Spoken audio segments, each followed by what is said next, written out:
Hey guys, tonight we delve into a role so grim, so essential, and yet so utterly reviled that it makes your worst job experiences look like a walk in a sun-drenched park. Imagine, for a moment, the rough cobblestones beneath your worn leather shoes, the air thick with the smells of wood smoke, unwashed bodies, and something vaguely agricultural. You hear the clamour of a medieval town square, a cacophony of merchants hawking their wares, children laughing, and the distant clang of a blacksmith's hammer. But then, a hush falls. A figure of authority, stern-faced and draped in the colours of the local lord, scans the crowd. Their eyes, cold and appraising, seem to settle on you.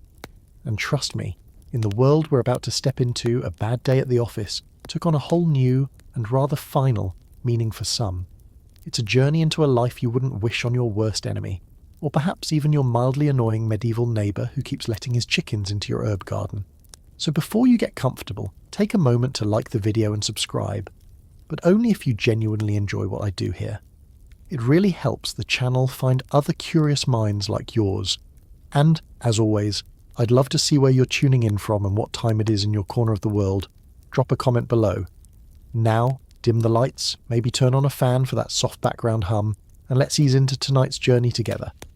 The murmur of the marketplace around you, once a comforting background drone, now seems to sharpen, every sound grating on your nerves.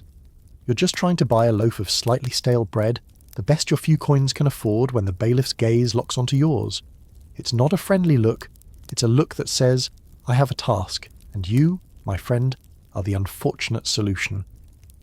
You're young, perhaps in your late teens or early 20s, strong enough from years of manual labour, whether tilling stubborn fields or hauling goods for a dismissive master.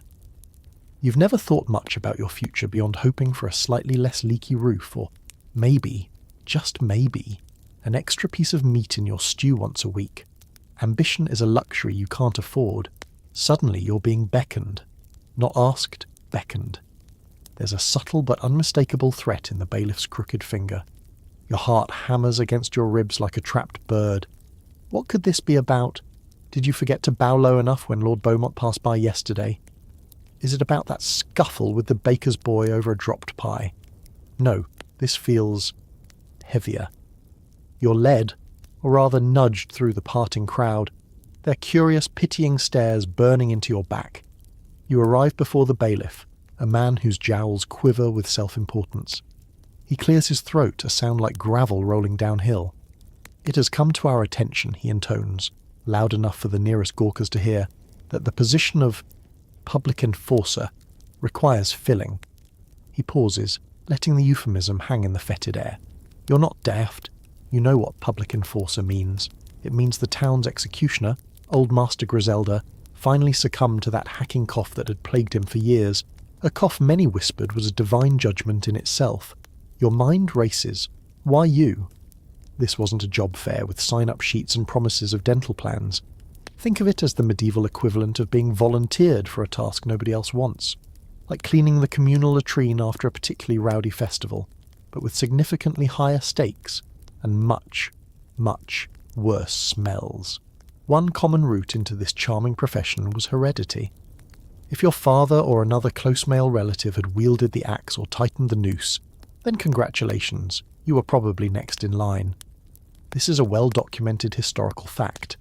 In many parts of medieval Europe, the executioner's trade was passed down from father to son, creating entire dynasties of state-sanctioned killers. Perhaps your own father, a man you barely remember, or an uncle you were told moved away, held this very post. The bailiff might even mention it, a casual damning remark. Your father served the town well in this capacity, as I recall. It's in your blood, boy. Or perhaps your path is darker. Maybe you were recently on the other side of the law, a condemned thief or poacher, and you've been offered a grim commutation. Serve the crown as its bringer of justice, or face that justice yourself. It's a choice between a life of ostracism and a swift, brutal end. Not much of a choice, really. Some executioners were recruited directly from the ranks of criminals, their sentences exchanged for service. It was a practical, if morally murky, solution for the authorities. Then there's the possibility you just fit a certain profile. Strong arms, a steady hand, perhaps a certain impassivity that they mistake for resilience. They don't want someone too bright, someone who will ask too many questions or be overly troubled by conscience. Historians still argue whether individuals actively sought out the executioner's role for its perceived, albeit grim, security, or if it was almost universally a position filled through coercion and dire necessity. Given the universal shunning that came with the job, it's hard to imagine queues forming. You stand there, mute, the world tilting slightly. Your career aptitude test basically involved not fainting at the thought of what's to come, a far cry from today's personality quizzes. There's a peculiar fringe tidbit some old folks whisper about, that sometimes, in desperate need, the authorities would look for someone born with a caul, a piece of amniotic membrane over the head. While usually seen as a sign of good luck or protection from drowning, in some darker folklore, it was twisted into a mark of one destined for a life outside the normal bounds of society. Someone who could mediate between life and death. Perhaps someone noticed such a thing at your birth, a detail long forgotten until now, dredged up to justify your selection. The bailiff isn't asking for volunteers, he's informing you of your new reality. The town requires this service, he says, his voice flat. You will be provided with the necessary implements and a small stipend. Refusal is inadvisable. The unspoken threat hangs heavy. Refusal means prison, or worse. It means being branded a troublemaker, an enemy of order. In this rigid, hierarchical society, you don't say no to the Lord's bailiff. Your family, if you have one nearby, will be horrified. Your mother might weep. Your siblings might look away, already feeling the chill of your new status. Friends. They'll likely evaporate like morning mist. So much for that quiet life-carving wooden spoons you were dreaming of. Turns out the universe had publicly sanctioned sharp object wielder on your cosmic bingo card. The weight of it settles on your shoulders, heavier than any sack of grain you've ever carried. You're no longer just Thomas or Will or whatever your name was. You're about to become the Executioner, a title that will cling to you like the scent of fear and stale blood. You swallow, a dry, painful click in your throat, and turn away from the bailiff. The crowd, which had been a press of bodies just moments before, seems to melt away from you, creating an invisible, uncomfortable circle of space. It's like you've suddenly developed an extremely potent, though entirely imaginary, body odour. Whispers follow you, not loud, but sharp enough to prickle your skin. "That's him," they hiss, "the new one." Eyes that might have offered a friendly nod yesterday now slide away, finding sudden fascination with a loose cobblestone or a particularly dull patch of sky. The journey back to your meagre lodgings, whether it's a small room you rent or a corner in a shared hovel, feels 10 times longer than it did this morning. Each step is heavy, not just with the news, but with the dawning, crushing weight of what it truly means. If you have family, the scene that awaits you is one of quiet despair. Your mother, her face already etched with the hardships of medieval life, might cover her mouth to stifle a sob, her eyes wide with a mixture of fear and pity. Your father, if he's still around, might just stare into the fire, his silence a heavier condemnation than any shouted words. Siblings who once squabbled and played with you now look at you with a new, uncomfortable distance. You are in an instant a source of shame, a blight upon the family name, however humble that name might be. They'll worry, and rightly so, that your new profession will taint them too. Will their own friends shun them? Will they be whispered about at the market? Their goods suddenly less appealing, their company less welcome? Your social calendar, by the way, has just opened up considerably for, quiet contemplation and existential dread. This isn't just about people being a bit squeamish. Your new role places you squarely in the category of what were known as dishonourable trades, or in German-speaking lands, unehrliche Leute. This is a solid historical fact. Executioners, along with knackers, who disposed of animal carcasses, grave diggers, latrine cleaners, and sometimes even bathhouse attendants and minstrels, were considered to live outside the normal bounds of respectable society. They performed necessary, often legally mandated tasks, but were tainted by the very nature of their work, dealing with death, waste, or what was considered morally dubious entertainment. You're not just the guy who carries out sentences, you're a symbol of death, pollution, and the grim necessities of justice. You quickly learn the new rules of engagement, or rather non-engagement. The baker you used to share a joke with now serves you with downcast eyes, pushing your loaf across the counter with a wooden paddle, careful that your hands don't touch. He might even charge you a little extra, a sort of hazard pay for dealing with the likes of you. At the alehouse, if you dare to enter, a space clears around you as if by magic.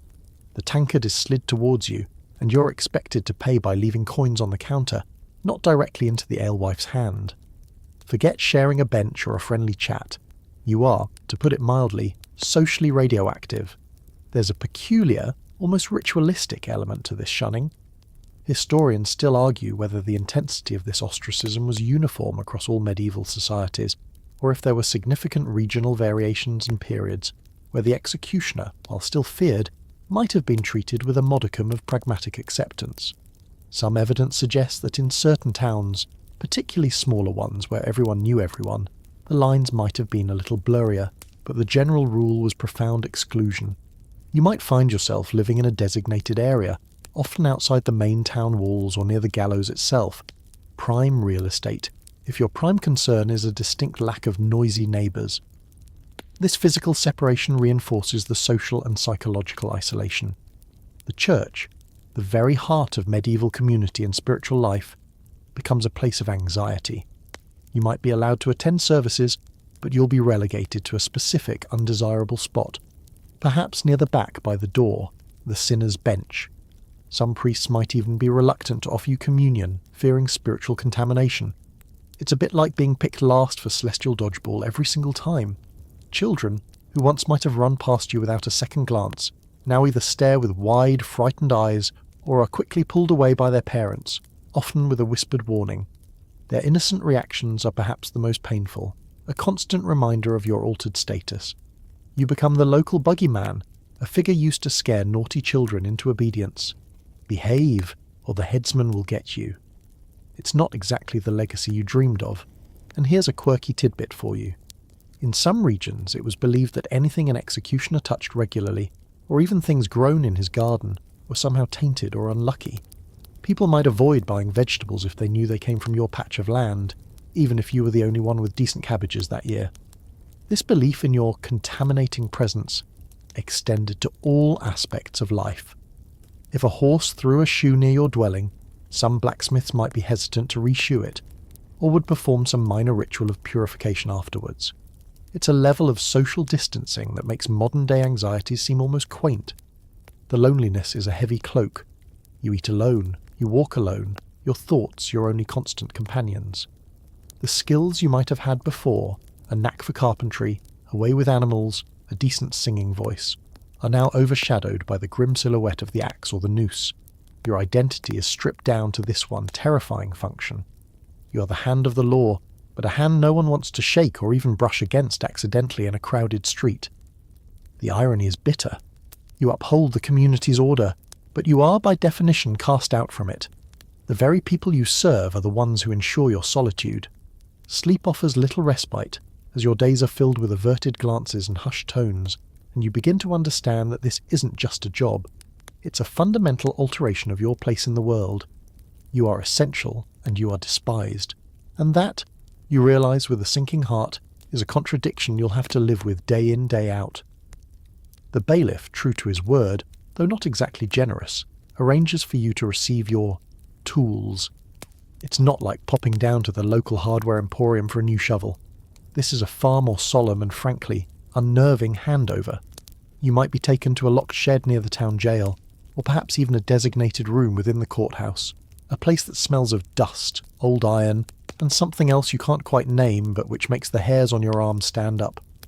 The man responsible for them, perhaps a retiring assistant or a grim-faced jailer, will present them with little ceremony, his expression a mixture of distaste and professional detachment.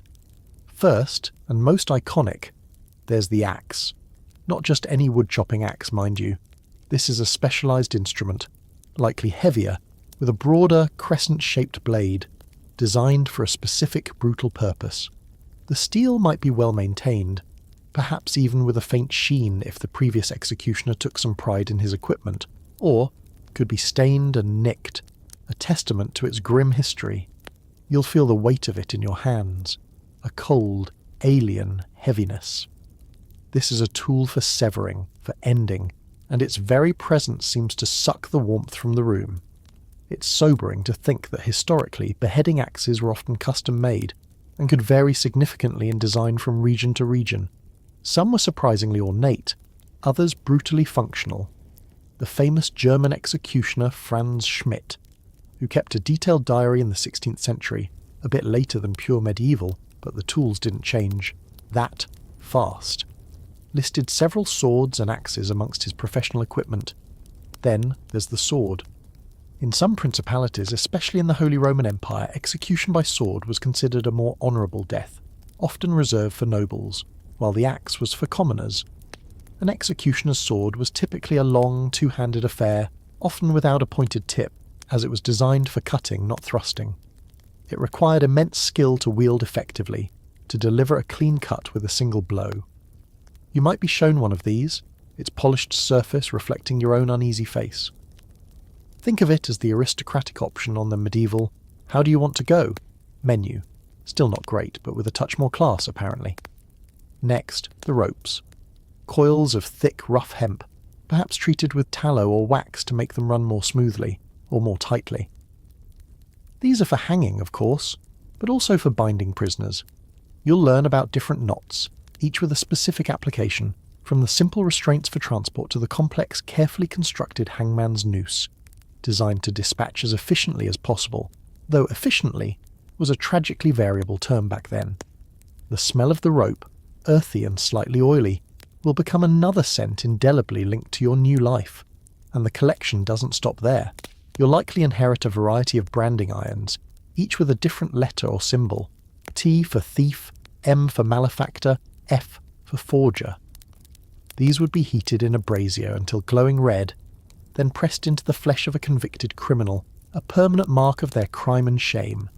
The sizzle and stench associated with their use are things you try not to imagine too vividly, but you know it's part of the job description. There might be scourges, whips and rods for floggings. Perhaps a wheel, the horrific instrument of breaking, where limbs were systematically shattered.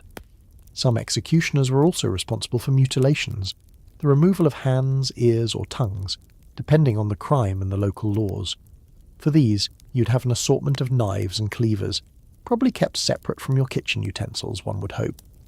The sheer variety of implements speaks to the medieval imagination for punishment, a grim creativity you're now an unwilling participant in. Historians still argue whether the meticulous, almost ritualistic nature of these punishments served more as a genuine deterrent or as a form of brutal societal catharsis, a way for the community to collectively express its outrage and fear. You'll also likely find less obvious items, perhaps a sturdy leather apron, stained and stiff, offering minimal protection but a clear symbol of your trade. Heavy gloves, not for warmth, but to improve your grip or perhaps offer a sliver of psychological distance from your work. Maybe even a mask or hood. While the image of the hooded executioner is popular, it wasn't universally adopted. In some places, the executioner was expected to show his face, to be known, further cementing his role as a public official, albeit a feared one. The hood, when used, might have been as much for the condemned's peace of mind, not having to look their executioner in the eye, as for the executioner's anonymity or perceived menace. Here's a quirky tidbit. Some executioners were believed to have the ability to set broken bones or treat certain ailments, knowledge perhaps gleaned from the unfortunate side effects of their primary duties or from an understanding of anatomy that few others possessed. So, alongside your tools of punishment, you might inherit a small collection of well-worn bandages, splints, or even jars of dubious-looking salves. It's a strange paradox. The one who breaks bodies might also be the one sought, in hushed tones and under cover of darkness, to mend them. This wasn't a formal medical role, mind you, more like a folk practice born of grim experience. And it certainly wouldn't earn you a spot in the local physicians' guild. They'd probably shun you even harder. You run a finger gingerly over the cold steel of an axe blade. It's sharper than you expected. These aren't just objects, they're extensions of the law's harshest pronouncements, and now they're extensions of you. The responsibility feels immense, suffocating. There's no instruction manual, no help, and safety briefing. You learn by doing, or perhaps by watching an older, more experienced hand if you're lucky enough to be an apprentice first.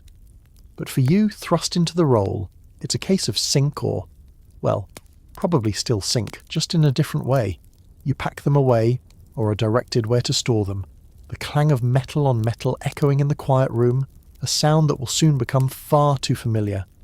The tools are yours now, a grim inheritance, and with them, all the fear, disgust, and dark fascination they represent. The day arrives for your first public performance. You've known it was coming, of course. Justice in medieval times wasn't a private affair conducted behind closed doors. It was a spectacle, a piece of grim theatre designed to instruct and terrify the populace into obedience. And you, my friend, are the reluctant star. The condemned, a notorious highwayman perhaps, or a woman accused of witchcraft, has been paraded through the streets, subjected to the jeers and missiles of the crowd. Now the procession is nearing the scaffold, a rough wooden platform erected in the main square or just outside the town gates, deliberately visible. Your stomach churns with a nauseous cocktail of dread and adrenaline. You walk, usually at the rear of this grim parade, a space clearing around you as if you carry a contagion, which, in a social sense, you do. You might be wearing a specific colour, often red or black, or a particular garment that marks your office. Your tools, perhaps the axe or sword gleaming dully, might be carried by an assistant if you have one, or by you yourself, adding to the theatricality. The crowd is a living entity, a many-headed beast, buzzing with a mixture of fear, morbid curiosity, and a strange, almost festive excitement. This is, after all, a major event, a break from the monotony of daily toil. Remember those rare public holidays where everyone gathers for a parade? This is the medieval equivalent, just with a significantly less joyful endpoint. As you approach the scaffold, the noise intensifies. There are shouts, prayers, curses, and the sobbing of the condemned's kin, if any dare to show their faces. Hawkers might even be selling rotten fruit for throwing, or, conversely, small religious tokens. It's a marketplace of human emotion, raw and unfiltered. You climb the few steps onto the platform, the wood creaking ominously under your weight. From here, you have a clear view of the expectant faces, a sea of them stretching out before you. They're not looking at the priest who might be offering last rites, nor at the trembling magistrate reading the sentence. They're looking at you. The pressure is immense. This isn't just about ending a life, it's about doing it correctly, according to custom, and more importantly, according to the crowd's expectations. A clean, swift execution was seen as a sign of competence, a mark of a good executioner. A botched job, on the other hand, could enrage the crowd, who might see it as unnecessary cruelty or, worse, incompetence deserving of their immediate violent disapproval. There are historical accounts of crowds turning on clumsy executioners. It's a high-stakes performance where your worst critic isn't a theatre reviewer, but several hundred very angry, potentially violent citizens. The condemned is brought forward. Their eyes might be wide with terror, glazed with despair, or burning with defiance. You try to avoid their gaze, focusing on a point just beyond them, on the knot in the wood of the scaffold floor, on anything but the humanity of the person whose life you are about to take. You might be expected to say a few words, perhaps asking the condemned for forgiveness, a strange ritualistic tradition, given the circumstances. It was believed that if the condemned forgave their executioner, it lessened the spiritual burden on the executioner's soul. A historical fact, this ritual of asking for forgiveness was quite common in many parts of Europe. Whether it offered any genuine comfort to either party is of course debatable. You take up your position, your heart pounding like a drum against your ribs. If it's a beheading, the condemned is forced to kneel, their head placed on the block. You can feel the collective intake of breath from the crowd, a sudden sharp silence falling after the preceding din. All eyes are on your raised axe or sword. This is the moment of truth, the culmination of the entire grim ceremony. You have to be strong, steady, and precise. There's no room for hesitation, no second chances for a perfect first impression. Historians still argue whether the primary purpose of public execution was truly deterrence, or if it fulfilled a more complex societal need for retribution and the symbolic reaffirmation of power. While the authorities certainly hoped it would scare potential wrongdoers straight, the almost festival-like atmosphere that sometimes accompanied these events suggests other, darker psychological currents at play. It was a stark reminder of the fragility of life and the absolute power of the ruling class. And here's a quirky, unsettling tidbit. Sometimes, after an execution, particularly of a notorious criminal. People in the crowd would rush forward to dip cloths in the blood of the condemned, or to try and obtain a splinter from the scaffold or a piece of the rope. These macabre souvenirs were believed to possess magical properties, to cure illnesses or bring good luck. So not only are you the main attraction, but your props are also highly sought-after collector's items. The executioner himself might even sell these grim relics as a sideline, another strange aspect of this profession. It's a bit like the band selling t-shirts after a concert, only infinitely more morbid. You take a breath, trying to steady your nerves.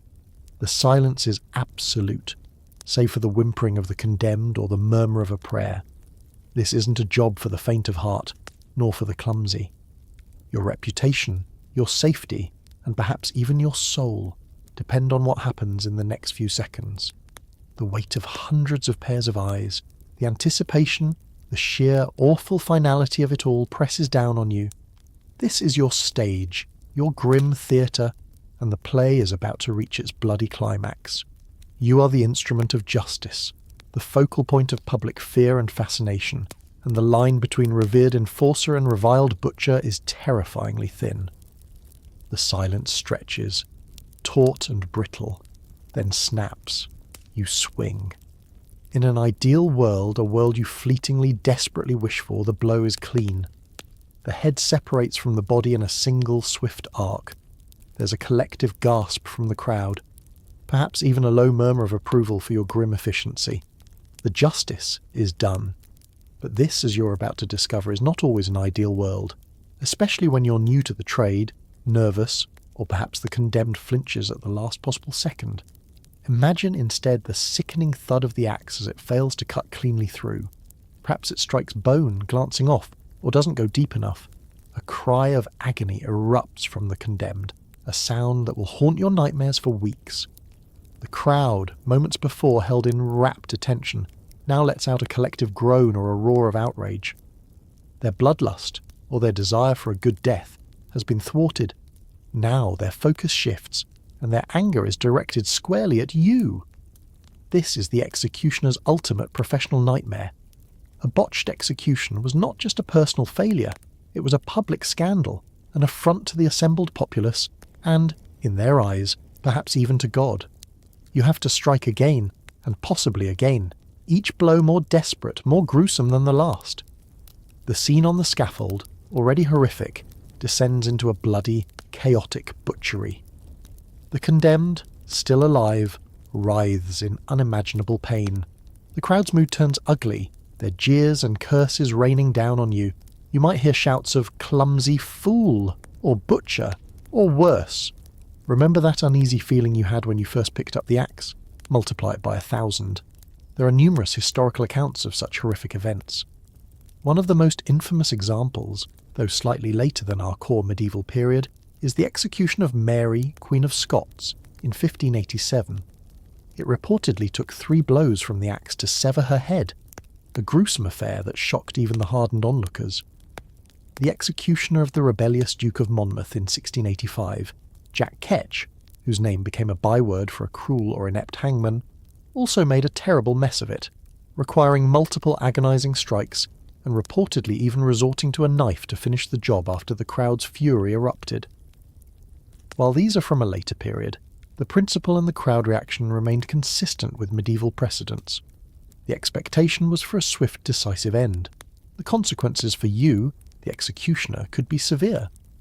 In some instances, an enraged crowd might storm the scaffold, intent on exacting their own form of justice on the incompetent headsman.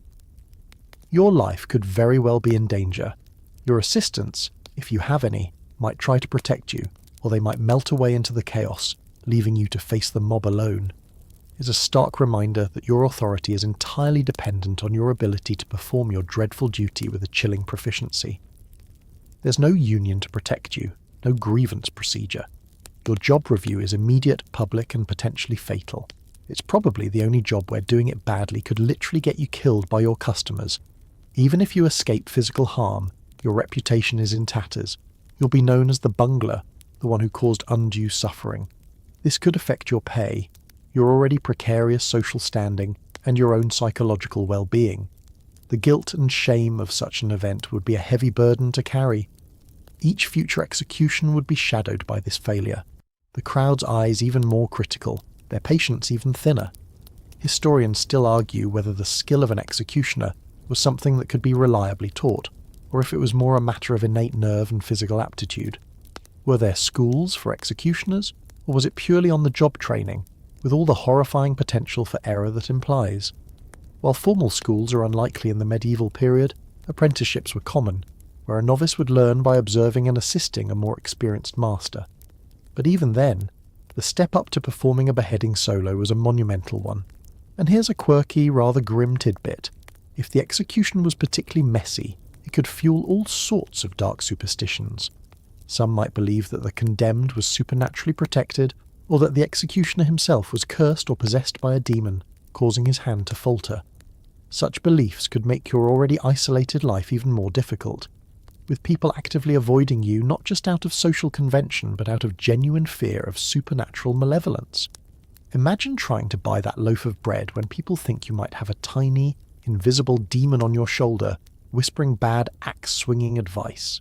The physical act itself is demanding. An executioner's axe or sword is heavy. To swing it with enough force and precision to decapitate a human being in one blow, especially a struggling or terrified one, requires considerable strength, a steady hand, and nerves of steel. You're not just chopping wood, you're navigating bone, sinew, and the horrifying unpredictability of a living body. The block might be too low or too high. The condemned might faint or resist.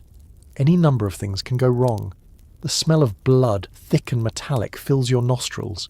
The sight before you is one of carnage. You might feel bile rise in your throat, but you have to maintain composure, or at least the appearance of it. You have to finish the job, however badly it has begun. The magistrate is watching, the guards are watching, and the entire town is watching. This is your profession, your curse, and your inescapable reality. The weight of that failed swing, the echo of that cry, the roar of the crowd, these will stay with you, a constant chilling reminder of the razor's edge upon which your terrible career is balanced. The desire for a strong drink afterwards would be overwhelming, assuming any alehouse would actually serve you without making you stand outside in the rain. So you've navigated the terror of a public execution, hopefully a clean one. The crowd disperses, still buzzing with the grim spectacle, leaving you on the blood-stained scaffold, the scent of iron heavy in the air. Now what? You can't exactly clock out and head home for a quiet evening. There's the grim clean-up, but beyond that there's the small matter of getting paid. You'd think a job this specialised, this unpleasant, and this essential would come with a hefty salary, perhaps hazard pay, and a decent benefits package. You would, unfortunately, be mostly wrong. The ways executioners were remunerated in the medieval period were varied, often inconsistent, and frequently odd. There wasn't usually a fixed annual salary in the modern sense, especially for executioners in smaller towns or less prominent jurisdictions. Your income might be a patchwork of fees, perquisites, and frankly, some rather unsavoury sidelines. Think of it as the gig economy, but with significantly more public shaming and fewer 5-star reviews. Firstly, you'd likely receive a fee for each specific act performed, a certain amount for a hanging, another for a beheading, which being more skilled, sometimes paid better, a smaller sum for a flogging or a branding. These fees were often stipulated by the local authorities, the town council, or the lord of the manor. A historical fact, these fee schedules can sometimes be found in old town records, meticulously listing the price for each type of punishment. For instance, the records of some German towns show that an executioner might receive a few guilders for a beheading, but considerably less for a lesser punishment like whipping. However, these fees weren't always generous. Sometimes they were shockingly low, barely enough to live on, especially if there was a quiet period with few condemnations. You weren't exactly hoping for a crime wave to make ends meet, but a long spell of civic peace could be financially challenging. This led to the necessity of supplementary income. One common, and rather grim perquisite was the right to the condemned person's clothing and sometimes even their personal effects, assuming they weren't claimed by the victim's family or forfeited to the crown. So after the execution, you might find yourself rifling through the pockets of the deceased, looking for a few coins or any small item of value. It's a macabre form of payment, effectively looting the corpse you just created, and does little to endear you to anyone. Then there were the more entrepreneurial aspects of the job. Remember those body parts and bloody rags the crowd was eager for? You, as the executioner, were often the primary vendor of these gruesome relics. The rope used for a hanging, cut into small pieces, could be sold as good luck charms or cures for various ailments. Splinters from the scaffold, the blood of the executed, all could command a price from the superstitious populace. This trade in human remains, known as hangman's perquisites, was a recognised, if stomach-churning part of the executioner's income in many places. It's like running a very niche, very morbid Etsy shop. Beyond the scaffold, your skills could be in demand in other ways. As mentioned before, some executioners developed a sideline as quasi-medical practitioners. They might be paid to set bones, treat wounds, often those inflicted by judicial punishment, or even prepare medicines from rather dubious ingredients. This medical practice was, of course, on the absolute fringes of society and viewed with deep suspicion by actual physicians. Historians still argue whether this practice was born out of genuine, albeit crudely acquired anatomical knowledge, or if it was more akin to folk magic, trading on the executioner's fearsome reputation. Furthermore, some executioners were given other civic duties that fell into the unclean category. You might be responsible for collecting stray dogs, disposing of animal carcasses, acting as a knacker, or even cleaning the town latrines. These tasks, while unpleasant, provided additional, albeit meagre, income streams. You were essentially the town's go-to person for anything dirty, dangerous, or deadly. The job description was less executioner and more department of unpleasant necessities. Here's a quirky tidbit about payment. In some areas, the executioner was entitled to a certain portion of goods sold in the marketplace, a kind of informal tax.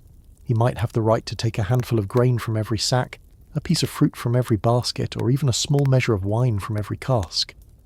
This was known as Handlun or Pfändung in some Germanic regions. Naturally, merchants weren't thrilled about this, and it often led to confrontations. Imagine the tension as you, the feared executioner, approach a stall, and the vendor has to watch you take your due while trying not to look too resentful. It's a recipe for awkward social interactions, to say the least. Housing was sometimes provided, that lovely little cottage by the gallows we talked about, which could be considered a form of payment in kind. However, its location usually meant its market value was, shall we say, depressed. Free rent is nice, but not if it comes with a permanent aura of death and despair. The inconsistency and often degrading nature of your payment methods underscored your outcast status. You weren't seen as a professional deserving of a fair wage for a difficult job. You were someone who profited from death and misfortune, scraping a living from the grim fringes of society. The money you earned was often seen as blood money, tainted by its source. People might be reluctant to accept coins directly from your hand, fearing they carried bad luck or spiritual contamination. So, while you performed a vital function for the state, ensuring its laws were enforced in the most final way, you rarely reaped significant financial rewards. Your compensation was a strange and often unsettling mix of official fees, morbid sales, and undesirable side hustles. It was enough to survive, perhaps, but rarely enough to thrive, and certainly not enough to buy your way into respectable society. The clink of coins in your purse would always be accompanied by the silent societal judgment of how they were earned. You might think that with a title like executioner, your job description would be pretty straightforward. Execute people. And while that was certainly the headline act, the main event that drew the crowds and defined your public image, your duties often extended into a whole host of other unpleasant and sometimes downright bizarre tasks. You were, in essence, the medieval state's multi-tool for everything unsavoury that didn't involve actual warfare. Your week could be surprisingly varied, though consistently grim. Beyond the scaffold and the noose, one of your most common ancillary duties was torture. Before a condemned prisoner was executed, or even sometimes to extract a confession from a suspect, guilty or not, torture was a legally sanctioned part of the judicial process in many medieval jurisdictions. And guess who got to apply the thumbscrews, the rack, or the strappado? That's right, lucky you. You'd be summoned to the dungeons, those damp, lightless places beneath the courthouse or castle, where the air was thick with fear and despair. There, under the watchful eyes of magistrates or church officials, you would be instructed to inflict carefully calibrated amounts of pain. The aim, ostensibly, was to get to the truth, though the reliability of confessions extracted under extreme duress is, shall we say, highly questionable. You'd learn the mechanics of these dreadful machines, how much pressure to apply, how long to sustain the agony. It was a chillingly precise science of suffering. This is a well-documented historical fact. Executioners were routinely tasked with carrying out judicial torture, following specific legal guidelines, however brutal. The Carolina Code of 1532 in the Holy Roman Empire, for example, laid out procedures for torture, and the executioner was the designated official to perform it. Then there were the lesser physical punishments, those that didn't necessarily kill but were designed to maim, mark, and humiliate. We've touched on branding, pressing red-hot iron into flesh to leave a permanent scar identifying the bearer as a criminal. But it didn't stop there. Depending on the crime, you might be required to chop off a hand for thieves, cut out a tongue for blasphemers or perjurers, slit noses or clip ears. These mutilations were public spectacles, just like executions, intended to serve as a visceral warning. Each act required a degree of anatomical understanding, or at least the appearance of it. You have to finish the job however badly it has begun. The magistrate is watching, the guards are watching, and the entire town is watching. This is your profession, your curse, and your inescapable reality. The weight of that failed swing, the echo of that cry, the roar of the crowd, these will stay with you, a constant chilling reminder of the razor's edge upon which your terrible career is balanced. The desire for a strong drink afterwards would be overwhelming, assuming any alehouse would actually serve you without making you stand outside in the rain. So, you've navigated the terror of a public execution, hopefully a clean one. The crowd disperses, still buzzing with the grim spectacle, leaving you on the blood-stained scaffold, the scent of iron heavy in the air. Now what? You can't exactly clock out and head home for a quiet evening. There's the grim clean-up, but beyond that, there's the small matter of getting paid. You'd think a job this specialised, this unpleasant and this essential would come with a hefty salary, perhaps hazard pay, and a decent benefits package. You would, unfortunately, be mostly wrong. The ways executioners were remunerated in the medieval period were varied, often inconsistent and frequently odd. There wasn't usually a fixed annual salary in the modern sense, especially for executioners in smaller towns or less prominent jurisdictions. Your income might be a patchwork of fees, perquisites, and frankly, some rather unsavoury sidelines. Think of it as the gig economy, but with significantly more public shaming and fewer 5-star reviews. Firstly, you'd likely receive a fee for each specific act performed, a certain amount for a hanging, another for a beheading, which being more skilled, sometimes paid better, a smaller sum for a flogging or a branding. These fees were often stipulated by the local authorities, the town council or the lord of the manor. A historical fact, these fee schedules can sometimes be found in Old Town records, meticulously listing the price for each type of punishment. For instance, the records of some German towns show that an executioner might receive a few guilders for a beheading, but considerably less for a lesser punishment like whipping. However, these fees weren't always generous. Sometimes they were shockingly low, barely enough to live on, especially if there was a quiet period with few condemnations. You weren't exactly hoping for a crime wave to make ends meet, but a long spell of civic peace could be financially challenging. This led to the necessity of supplementary income. One common and rather grim perquisite was the right to the condemned person's clothing, and sometimes even their personal effects, assuming they weren't claimed by the victim's family or forfeited to the crown. So, after the execution, you might find yourself rifling through the pockets of the deceased, looking for a few coins or any small item of value. It's a macabre form of payment, effectively looting the corpse you just created, and does little to endear you to anyone. Then there were the more entrepreneurial aspects of the job. Remember those body parts and bloody rags the crowd was eager for? You, as the executioner, were often the primary vendor of these gruesome relics. The rope used for a hanging, cut into small pieces, could be sold as good luck charms or cures for various ailments. Splinters from the scaffold, the blood of the executed, all could command a price from the superstitious populace. This trade in human remains, known as hangman's perquisites, was a recognised if stomach-churning part of the executioner's income in many places. It's like running a very niche, very morbid Etsy shop. Beyond the scaffold, your skills could be in demand in other ways. As mentioned before, some executioners developed a sideline as quasi-medical practitioners. They might be paid to set bones, treat wounds, often those inflicted by judicial punishment, or even prepare medicines from rather dubious ingredients. This medical practice was, of course, on the absolute fringes of society and viewed with deep suspicion by actual physicians. Historians still argue whether this practice was born out of genuine, albeit crudely acquired, anatomical knowledge, or if it was more akin to folk magic, trading on the executioner's fearsome reputation. Furthermore, some executioners were given other civic duties that fell into the unclean category. You might be responsible for collecting stray dogs, disposing of animal carcasses, acting as a knacker, or even cleaning the town latrines. These tasks, while unpleasant, provided additional, albeit meagre, income streams. You were essentially the town's go-to person for anything dirty, dangerous, or deadly. The job description was less executioner and more Department of Unpleasant Necessities. Here's a quirky tidbit about payment. In some areas, the executioner was entitled to a certain portion of goods sold in the marketplace, a kind of informal tax. He might have the right to take a handful of grain from every sack, a piece of fruit from every basket, or even a small measure of wine from every cask. This was known as Handlohn or Pfändung in some Germanic regions. Naturally, merchants weren't thrilled about this, and it often led to confrontations. Imagine the tension as you, the feared executioner, approach a stall, and the vendor has to watch you take your due while trying not to look too resentful. It's a recipe for awkward social interactions, to say the least. Housing was sometimes provided, that lovely little cottage by the gallows we talked about, which could be considered a form of payment in kind. However, its location usually meant its market value was, shall we say, depressed.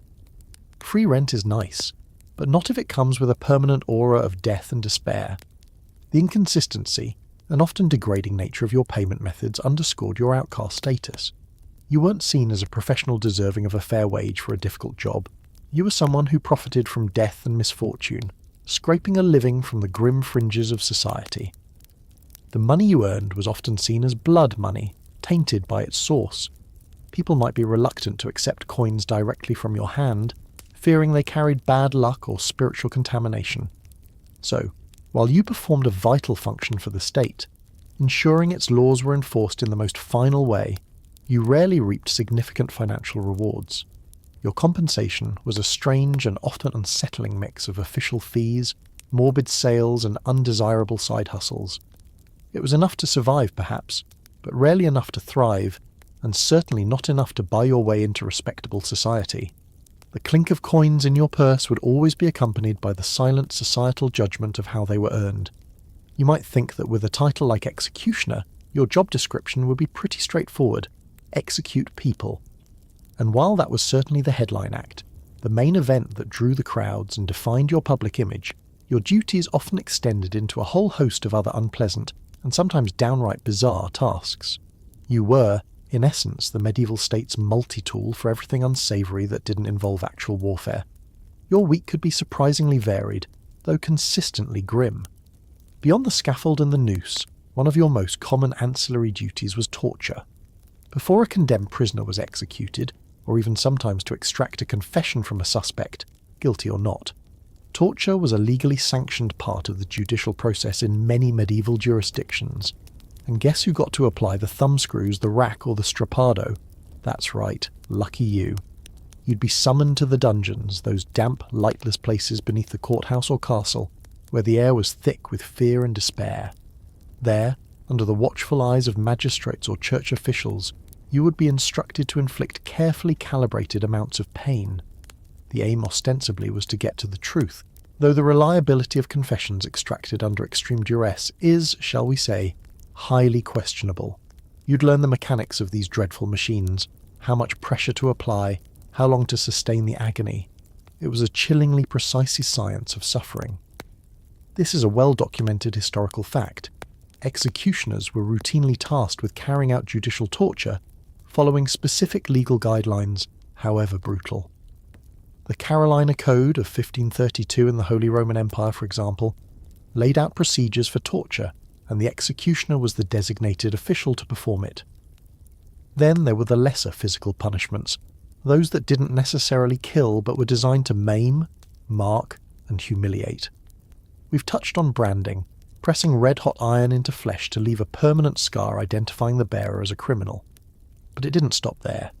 Depending on the crime, you might be required to chop off a hand for thieves, cut out a tongue for blasphemers or perjurers, slit noses, or clip ears. These mutilations were public spectacles, just like executions, intended to serve as a visceral warning.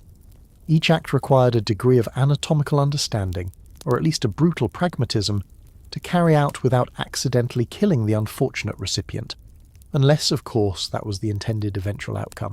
Flogging or whipping was another common task. You'd tie the prisoner to a post in the market square and lay on the prescribed number of lashes with a scourge or birch rods.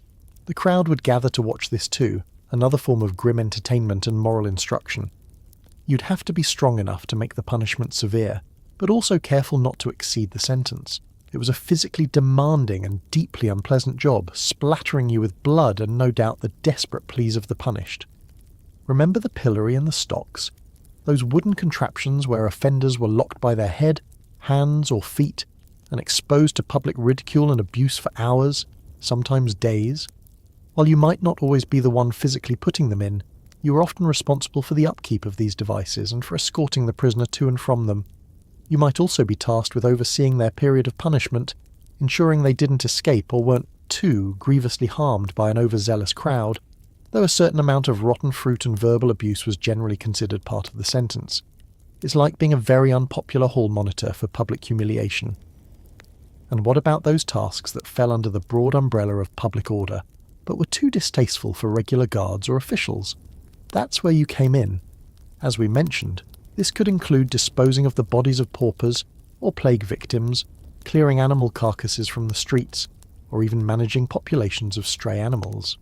Some executioners were also responsible for inspecting weights and measures in the market, or for ensuring public hygiene in certain areas, a rather ironic assignment, given your own unclean status. Historians still argue about the extent to which these ancillary duties were consistently assigned to executioners across different regions, or if they were more ad hoc responsibilities depending on local needs and the individual executioner's lack of bargaining power. Here's a quirky and rather specific tidbit. In some parts of Europe, particularly German-speaking lands, the executioner, known as the Scharfrichter, literally sharp judge, was also sometimes tasked with resolving disputes of honour among certain classes, not by judging but by overseeing duels or specific forms of ritual combat. It's a strange juxtaposition. The man who ends leaves by law might also be involved in managing potentially lethal encounters outside of it, though this was more common in the later medieval and early modern periods. Your toolkit, therefore, wasn't just axes and ropes. It would include manacles, chains, perhaps even specialised tools for extracting teeth, another form of punishment or torture in some cases, and the various implements of non-lethal corporal punishment. You were the medieval equivalent of a one-man SWAT team, but for enforcing sentences rather than arresting suspects, and with considerably worse public relations. So, your life wasn't just punctuated by the high drama of executions. It was a daily grind of less glamorous, but equally grim tasks. From the chilling silence of the torture chamber to the raucous humiliation of the pillory, your hands were involved in nearly every aspect of the state's coercive power. Each duty reinforced your isolation, marking you as the one who did society's dirty work, the tasks that others couldn't or wouldn't contemplate. It was a relentless immersion in the darkest aspects of human behaviour and societal control, ensuring that even on days without a beheading, your connection to suffering and punishment was never far away. The cumulative effect of your duties, the executions, the torture, the constant shunning, shapes every facet of your existence. You become a true fringe dweller, living on the absolute periphery of society both literally and figuratively. Your home, as we've noted, is likely set apart. If you're in a walled town, it might be just outside the gates, perhaps near the gallows field or the charnel house where unclaimed bodies are disposed of. This physical separation is a constant, visible reminder of your status. You see the town, its bustling life, its warm hearths, but you're not truly of a fit. It's like looking through a shop window at a feast you're forbidden to join. Your daily routines are marked by this separation. When you walk through the streets, perhaps to collect your meagre fees or to purchase necessities, that invisible circle of avoidance forms around you. People cross the road to avoid passing too close. Mothers pull their children near. Conversations cease abruptly as you approach. only to resume in hushed, wary tones once you've passed. You learn to read the subtle cues, the averted gaze, the slight tensing of shoulders, the way a shopkeeper might serve other customers before acknowledging your presence, even if you were there first. This isn't just rudeness, it's a deeply ingrained societal reflex. Your social interactions, if they can even be called that, are transactional and strained. You might develop a thick skin, a stoic demeanour, as a defence mechanism. Or perhaps the loneliness gnaws at you, a constant ache. The only people who might speak to you with any degree of normalcy are those who have no choice, the jailers, the magistrates giving you orders, and of course, the condemned themselves in their final moments. It's a pretty bleak guest list for your imaginary social gatherings. Consider the simple act of buying food. The baker, the butcher, the greengrocer, they all serve you with reluctance. Some might overcharge, as mentioned, a sort of defilement tax. Others might give you inferior goods, food that's slightly past its prime, knowing you have little recourse to complain. Where else would you go? You can't exactly threaten to take your business elsewhere when elsewhere is equally likely to treat you the same way. A historical fact. This economic discrimination was a common experience for those in dishonourable trades. Their limited social capital meant they had little power to contest unfair treatment in the marketplace. What about companionship? Finding a spouse would be incredibly difficult. Who would willingly marry into such a life, knowing they too would be shunned, their children marked by their father's profession? Often, executioners married the daughters of other executioners, or those from similarly ostracised professions, creating small, tight-knit but deeply isolated communities. It was a very small dating pool, likely with no medieval Tinder to help you swipe right on daughter of Naka, enjoys long walks by the gibbet. Friendships, as you knew them before this life, are almost certainly a thing of the past. Old acquaintances will avoid you. Making new friends among respectable folk is virtually impossible. You might find a grim camaraderie with others who live on the fringes, perhaps the local gravedigger or the rat-catcher, but even these connections would be tinged with the shared burden of societal disapproval. The church, a central pillar of medieval life, offers little solace. While you might be compelled to attend Mass, your presence is often unwelcome. You'd sit apart, perhaps in a designated executioner's pew, a physical manifestation of your spiritual quarantine. Confession could be a fraught experience. Some priests might be reluctant to hear the confession of a man whose profession involves such constant proximity to death and violence, fearing for their own spiritual purity. Historians still argue about the precise theological stance on executioners. Were they seen as sinners merely for performing their state-sanctioned duty, or was the sin mitigated by the just nature of the punishment they inflicted? The popular sentiment, however, was clearly one of deep unease and moral taint. Even your clothing could set you apart. Sometimes executioners were required to wear a specific garment or a badge of office that identified them, ensuring no one could mistake them for an ordinary citizen. This could be a particular colour, often red, symbolising blood, or sometimes green or striped patterns, which in medieval times could also signify marginal status. This visual marking made your isolation inescapable. Here's a quirky fringe tidbit. In some folklore it was believed that an executioner could not drown, or that certain animals would behave strangely in his presence. Such beliefs, while not universally held, added another layer to the mystique and fear surrounding your person. People might cross themselves if you unexpectedly appeared, or mutter protective charms. It's like being a walking, talking omen, and rarely a good one. Your world shrinks. The vibrant tapestry of community life, the festivals, the weddings, the baptisms, the simple daily gossip and camaraderie, all happen at a distance, without your participation. You're a necessary evil, a functional component of the justice system, but you're never truly part of the society you serve. You inhabit a lonely island in the midst of a bustling sea of humanity. The tools of your trade become your most constant companions, the scaffold your most prominent stage.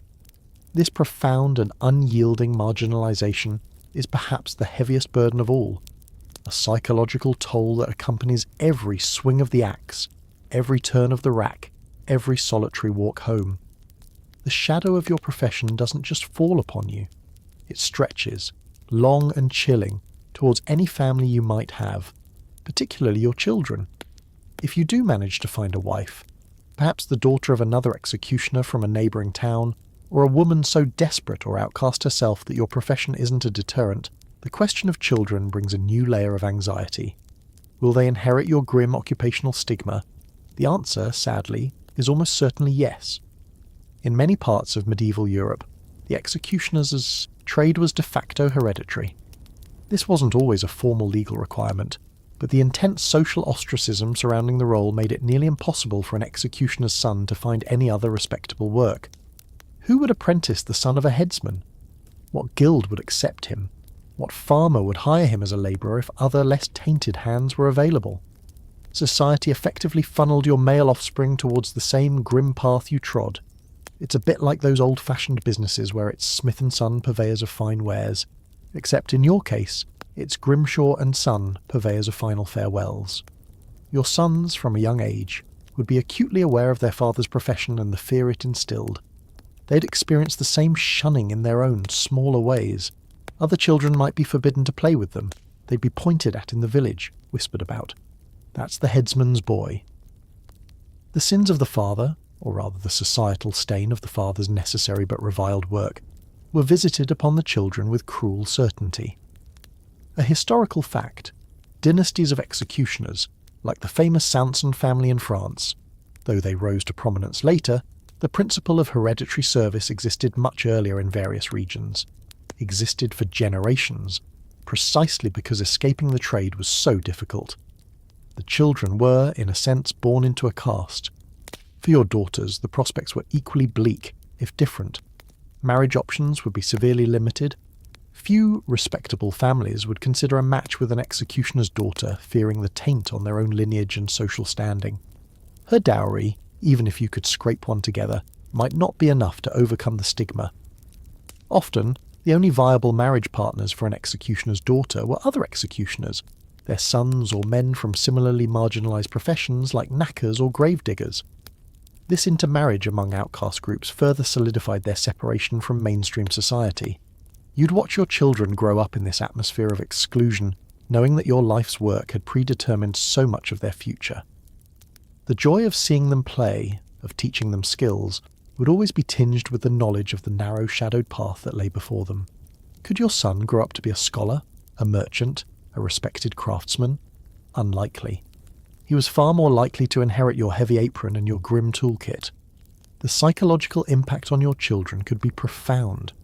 They might grow up resentful of you and your profession, or they might internalise the shame and fear, becoming withdrawn and isolated themselves.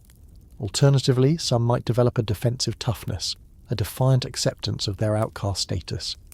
Historians still argue whether children raised in these executioner families developed a unique subculture with its own values and coping mechanisms, or if they simply mirrored the broader societal rejection in their own internal lives. And here's a quirky, rather sad tidbit. There are anecdotal accounts and folkloric elements suggesting that even the games executioners' children played might have been macabre imitations of their father's work. Little boys playing executioner with wooden swords and dolls, a grim reflection of their predestined future. While hard to substantiate broadly, it speaks to the pervasive influence of the profession on every aspect of family life. It's a far cry from playing knights and dragons, more like playing judge and condemned. The decision to train your son in the family business would be a heavy one. You'd be teaching him the skills of an executioner, how to handle the sword or axe, how to tie a proper noose, perhaps even the gruesome techniques of torture and mutilation. Each lesson would be a confirmation of his limited future. You might try to instill in him a sense of duty, of professionalism, a detachment from the grim work, but you'd also know you were condemning him to the same life of isolation and public revulsion that you endure. There was, however, a strange flip side. Because the role was often hereditary and required specific, albeit grim, skills, an executioner's son who was properly trained might find a degree of job security, however unwelcome. Towns always needed someone to carry out punishments. If your son learned the trade well, he wouldn't starve, even if he was universally despised. It's a grim sort of career counselling. Son, the pay is terrible. Everyone will hate you, but it's steady work. The hope that your children might escape this life, might break free from the cycle of inherited shame, would be a faint one. Every averted gaze, every whispered comment directed at your child would be a painful reminder of the social cage your profession had built around your family. The curse, it seemed, was not just upon you, but upon your bloodline, a heavy, unwelcome legacy pay, said down through generations as tangible and inescapable as the executioner's axe itself. Living with the constant disapproval of your fellow humans is one thing. Worrying about the disapproval of the Almighty is quite another. In the deeply religious society of medieval Europe, where divine judgment was an ever-present concern and the state of one's soul was paramount, your profession placed you in a spiritually precarious position. You weren't just a social outcast. Many believed you were teetering on the brink of eternal damnation, and they looked for signs to prove it.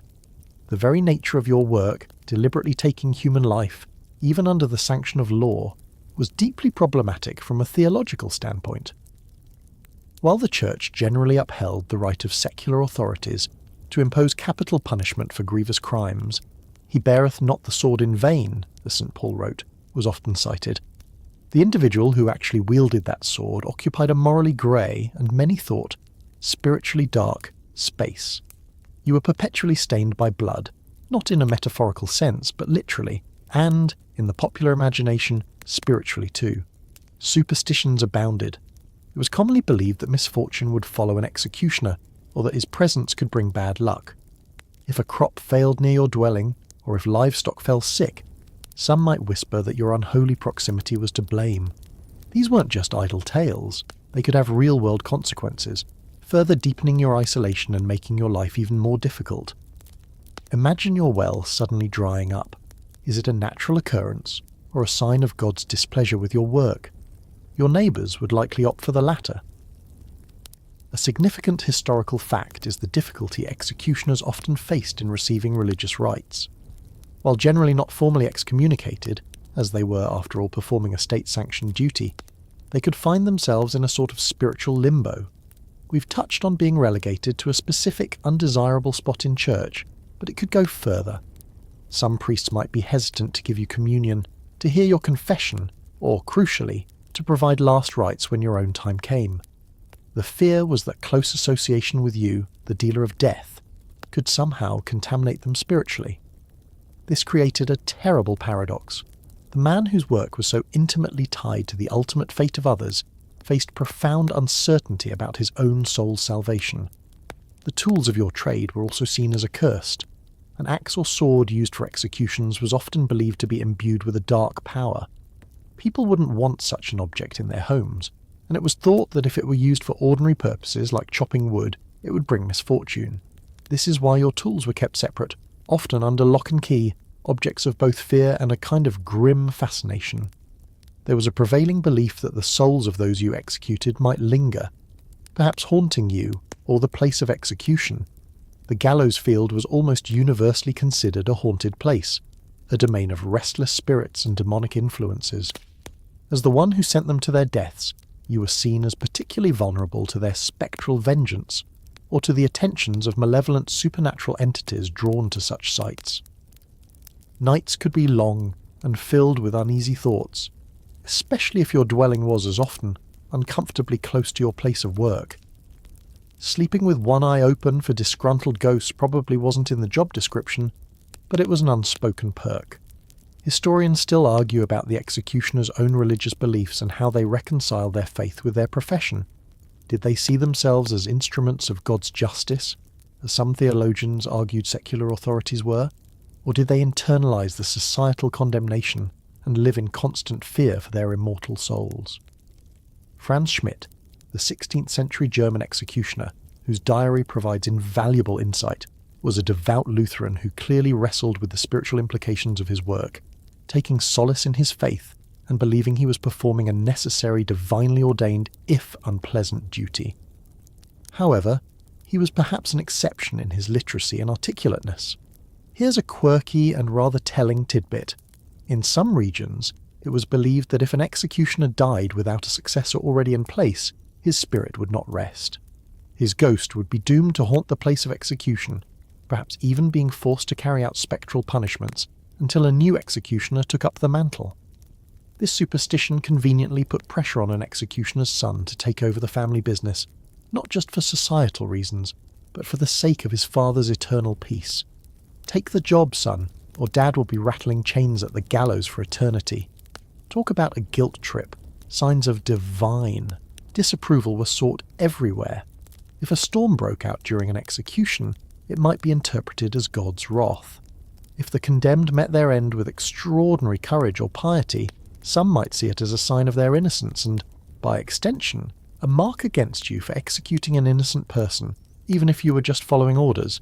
Your every action, and every reaction to it, was scrutinized through a lens of religious fear and superstition. Even seemingly mundane occurrences could be twisted into omens. If you tripped on the way to the scaffold, it wasn't just clumsiness, it was a sign. If your hand trembled, it wasn't nerves, it was divine reluctance working through you.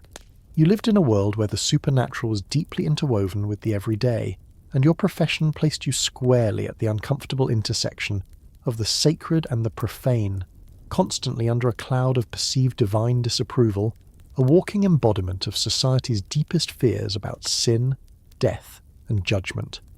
You exist in a bewildering paradox. You are utterly indispensable to the functioning of medieval society, yet you are simultaneously one of its most reviled members. The law, the very framework that holds the community together, relies on you for its ultimate enforcement. Without the threat of punishment, and without someone to carry out that punishment, the decrees of lords and kings would be mere suggestions. You are the grim foundation stone upon which public order is built, the final, terrifying punctuation mark at the end of every legal sentence. Think about it. Every time a magistrate sentences a criminal to death, or to a painful corporal punishment, they are relying on you. Every time a noble wants to make an example of a rebellious peasant or a treacherous rival, you are the one who makes that example brutally, visibly real. You are the instrument of their power, the physical manifestation of the state's authority to punish. Without you, the entire system of justice, as it was then conceived, would crumble. This is a straightforward historical fact. The executioner was a vital cog in the machinery of medieval governance. Their role, however unpleasant, was deemed essential for maintaining social order and deterring crime through fear. Yet despite this undeniable importance, you are treated like filth. The same society that depends on your services for its safety and stability recoils from you in disgust. The lord whose sentence you carry out would not invite you to dine at his table. The merchant whose goods are protected from thieves by the fear your office inspires would not willingly shake your hand. The peasants who witness your grim work and are thereby theoretically deterred from wrongdoing would cross themselves and hurry away if they met you on a path. It's a classic case of don't shoot the messenger, except you're not just the messenger. You're the one delivering the very unpleasant, very final package. This hypocrisy is the central, soul-crushing reality of your life. You do their dirty work, the tasks that no one else is willing or able to perform, and for this, you're branded as unclean, unholy, and unwelcome. It's as if society projects all its anxieties about death, violence, and its own capacity for brutality onto your solitary figure. You become the scapegoat for the harshness of the law. They need the law, they need its enforcement, but they despise the enforcer. It's a bit like complaining about the smell of the abattoir while demanding a steady supply of fresh meat. The authorities, the magistrates, the nobles, the clergy who implicitly or explicitly sanction your work, are usually careful to maintain their distance, at least publicly. They issue the orders from on high, but you are the one with blood on your hands, literally. You absorb the taint, the moral contamination that comes with the act of killing or maiming, allowing them to remain notionally clean. You are their sin-eater, their necessary monster. Consider the psychological burden of this. You know you are performing a service mandated by the highest authorities, a service deemed vital for the common good. Yet, every social interaction reinforces the message that you are somehow personally vile for doing it. How do you reconcile these conflicting realities? Do you develop a cynical view of society, seeing its hypocrisy laid bare? Do you cling to the idea that you are serving a higher purpose, a grim but necessary duty, despite the lack of recognition or gratitude? Historians still argue whether executioners managed to cultivate a sense of professional pride or dignity amidst the universal condemnation. While direct evidence of their inner thoughts is scarce, Franz Schmidt's diary being a rare exception, the meticulous care some took with their tools, or the stoic, almost ritualistic way they performed their duties, might suggest an attempt to find meaning or maintain self-respect in an youth, a wise demeaning role, or perhaps it was simply a coping mechanism, a way to emotionally distance oneself from the horror of the work. Here's a quirky, somewhat ironic tidbit. Because of your pariah status, you were sometimes seen as being outside the normal social obligations and therefore paradoxically more trustworthy in certain specific unsavoury contexts. For instance, if a secret, politically sensitive execution needed to be carried out with discretion, who better than the man already accustomed to grim tasks and social isolation, who had little to lose in terms of reputation?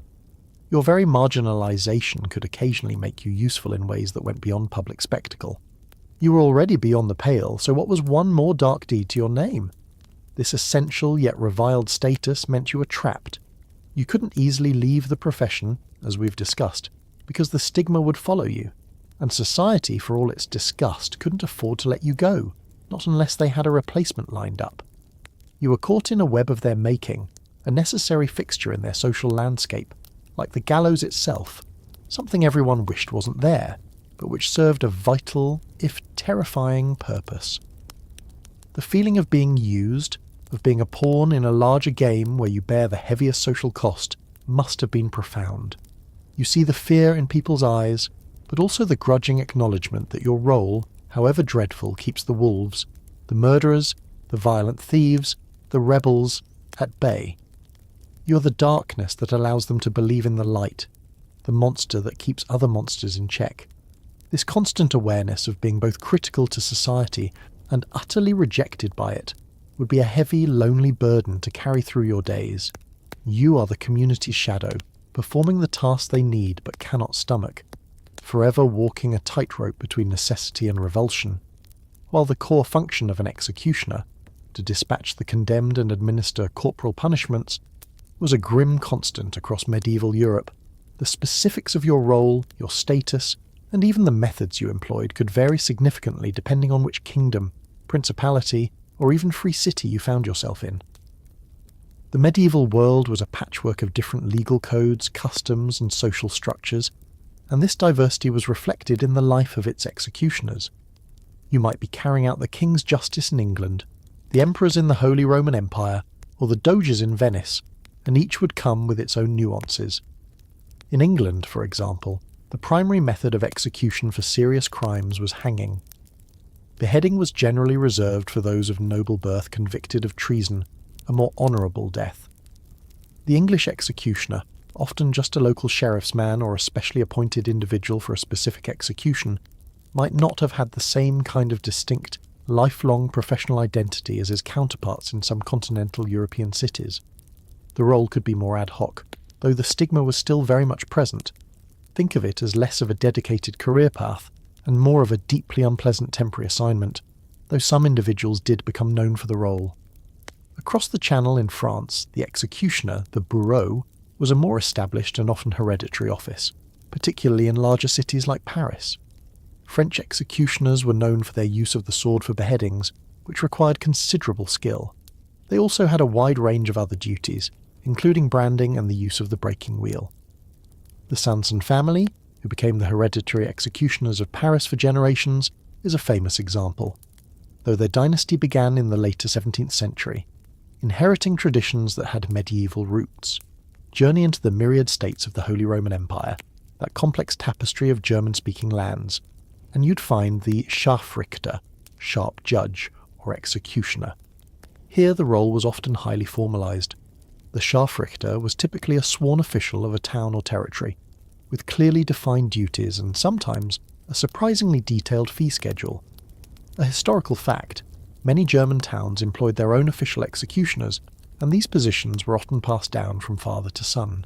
They used both the sword, for beheadings often seen as a more Germanic method, and the axe, as well as the rope and various instruments of torture and mutilation. The diary of Master Franz Schmidt of Nuremberg, who executed 361 people and tortured hundreds more between 1573 and 1617, provides an unparalleled window into the life and mindset of such an official. Even though it falls slightly outside the strictest medieval timeline, his profession was ancient. In parts of Italy, the methods and the executioner's status could also vary. In Venice, with its powerful council of 10, executions were often carried out with a chilling efficiency, sometimes secretly. The manea, a kind of guillotine-like device, is recorded as being used in some Italian states even before the French Revolution made its cousin famous. Beheading and hanging were common. The executioner, the boia, was as reviled here as anywhere else, a figure of fear and dread in the piazzas. Further north, in Scandinavian countries, the legal codes, while harsh, might have had their own local peculiarities. Hanging and beheading were common, but methods could also include older, more pagan-tinged punishments in earlier periods, though these largely faded with Christianization. The executioner, or boedel, faced similar social ostracism. The types of crimes that warranted capital punishment also differed. While treason, murder, and aggravated theft were almost universally capital offences, the emphasis on other crimes could vary. Heresy, for example, might lead you to be burning people at the stake under the watchful eye of ecclesiastical authorities in one region, while in another it might be dealt with differently or with less frequency by secular executioners. Witchcraft accusations, which saw a dramatic and terrifying rise in the late medieval and early modern periods, would also bring a specific kind of grim work, often involving torture to extract confessions and then burning at the stake. You'd need a strong stomach for that, and probably a good supply of firewood. Historians still argue whether the perceived honour of different execution methods, sword versus axe versus rope, was a consistent hierarchy across Europe, or if it was subject to local interpretation and the status of the condemned. Generally, methods that were quicker and involved less bodily mutilation, before death, were considered less shameful, but even this was not a hard and fast rule.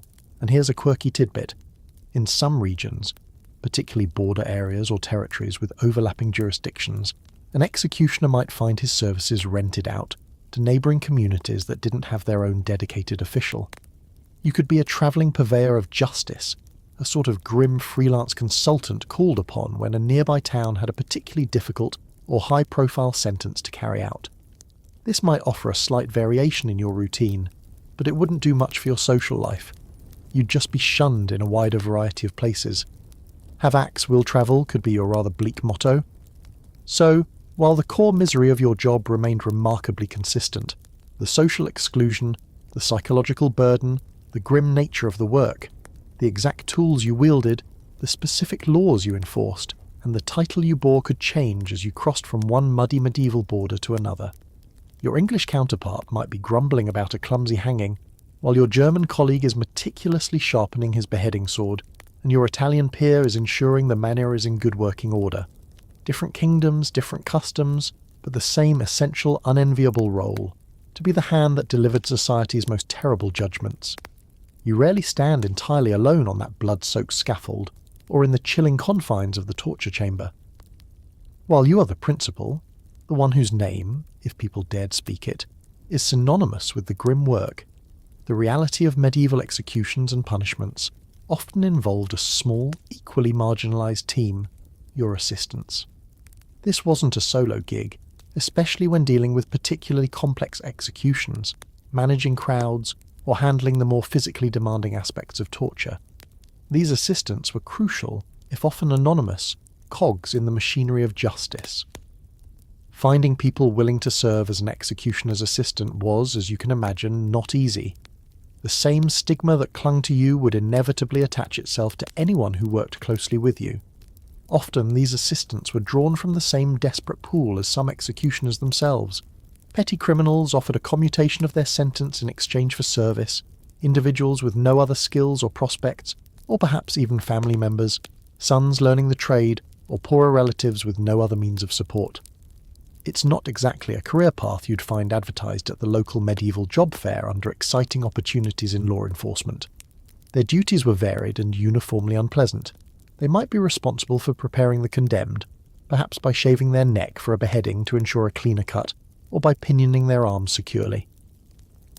They would help lead the prisoner through the streets to the place of execution, sometimes bearing the jeers and missiles of the crowd, alongside you. On the scaffold they might hold the prisoner steady, or manage the ropes for a hanging. If the execution involved fire, they'd be the ones tending the pyre.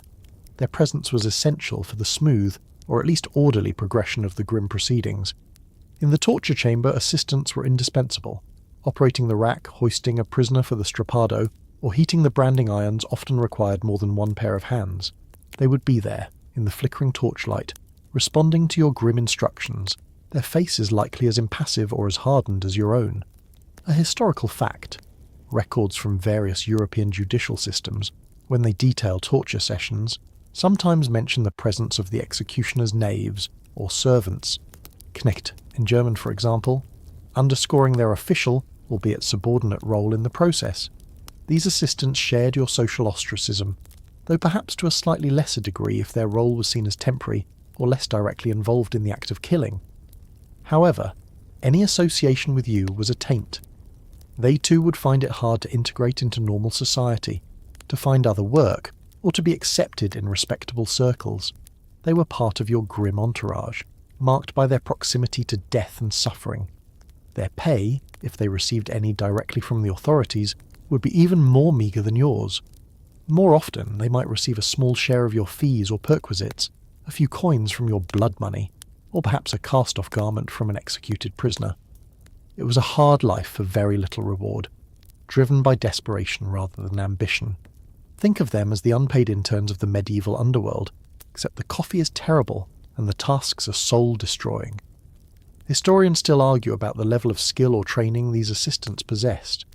Were they merely brute labour, or did some develop a degree of specialised knowledge, perhaps aspiring to become full executioners themselves one day?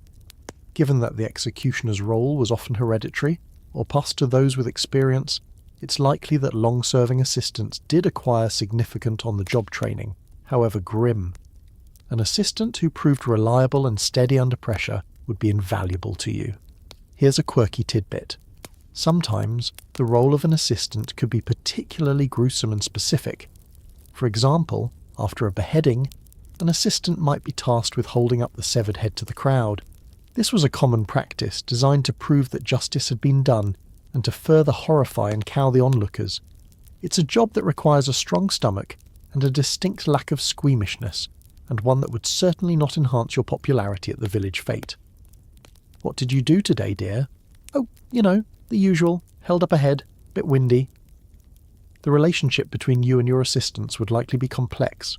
On one hand, they were your subordinates, there to follow your orders. On the other, they were among the very few people in the world who could even begin to understand the pressures and realities of your existence. There might be a rough camaraderie born of shared hardship and societal rejection, a bond forged in the crucible of shared horrific experiences. Or there could be resentment and fear, especially if you were a harsh or demanding master. Their loyalty, or lack thereof, could also be a concern. A disgruntled or unreliable assistant could make your already difficult job even more dangerous. If an execution went badly, an assistant might hesitate to help, or even subtly contribute to the chaos if they bore you ill will. You depended on them, not just for practical help, but sometimes for your own safety, especially when facing an angry crowd. So, while you were the one in the grim spotlight, the face of medieval justice, remember that you were often supported by a shadowy cast of assistants. They shared your dirty work, your social stigma, and your precarious existence, performing the essential but unacknowledged tasks that allowed the wheels of punishment to turn. They were the unsung, or rather, unwhispered about in polite company support staff of the executioner's trade. While beheading, hanging and burning at the stake were the grim mainstays of your professional repertoire, the medieval imagination, when it came to punishment, was unfortunately quite fertile. Your duties could occasionally extend to overseeing or carrying out some truly bizarre and horrifyingly creative ways for people to meet their end, or to suffer exquisitely before doing so. These weren't everyday occurrences, perhaps, but they formed part of the darker tapestry of justice and retribution you were sworn to uphold. Get ready, because things are about to get a little weirder than your average Tuesday on the scaffold.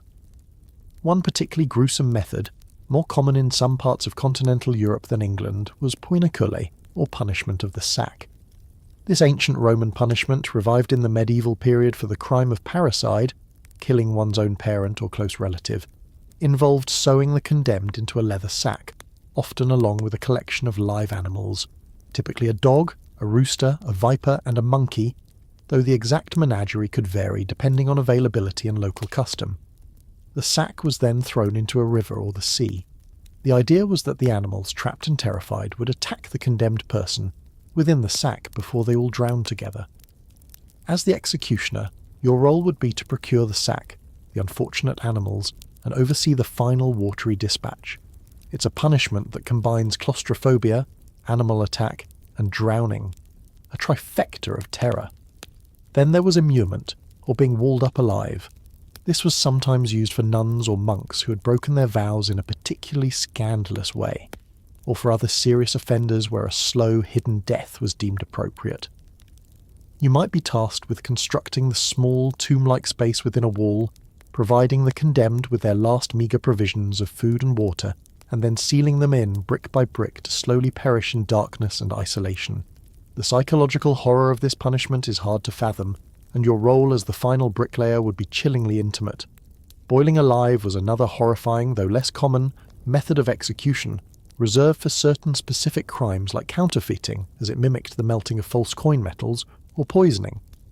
The condemned would be slowly lowered into a large cauldron of boiling water, oil, or even wine. A historical fact: in England, the Act for Poisoning of 1531 specifically prescribed boiling alive as the punishment for poisoning, though it was repealed about a decade later. As the executioner, you'd be responsible for maintaining the fire, operating whatever hoist was used, and enduring the screams and the appalling stench. It's a method that maximised agony and public spectacle in a particularly gruesome fashion. Not exactly a quick dip in a hot tub. For certain crimes against property or the state, particularly in some Germanic regions, being buried alive was also a known, if rare, punishment. This was sometimes seen as a shameful death, the earth itself rejecting the criminal. You would oversee the digging of the grave and the placement of the condemned within it, who might be bound or placed in a coffin-like box before being covered with earth. The thought of the crushing weight and slow suffocation is enough to induce nightmares. And what about punishments that were more about prolonged suffering and humiliation than immediate death? Consider the Lasterstein or shame stones, found in some German-speaking areas. These were heavy stones, often carved into grotesque faces or with inscriptions detailing a particular vice, like gossiping or quarrelling, which offenders were forced to wear around their necks while being paraded through town. While you might not be lifting the stone onto them, you might be involved in the parade or ensuring the punishment was carried out. It's public shaming taken to a very literal, very heavy level.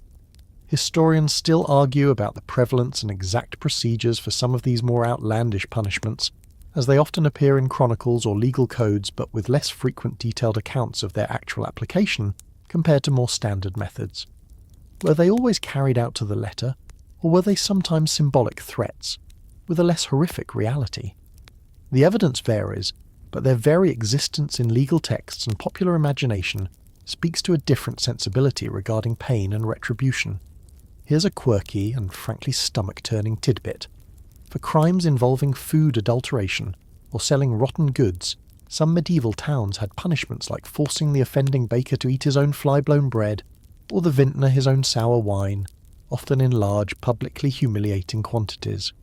While perhaps not directly your job to force-feed, you might be present to ensure order during such a spectacle.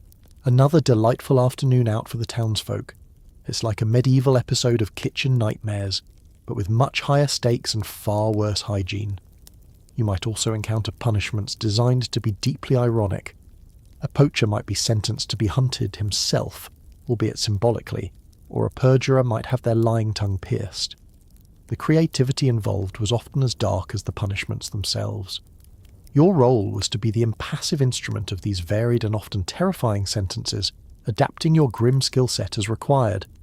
From the relatively straightforward, if one can ever call it that, act of a beheading, you might find yourself needing to become a temporary zookeeper for pinoculi, a bricklayer for immurement, or a very, very careful stoker for boiling.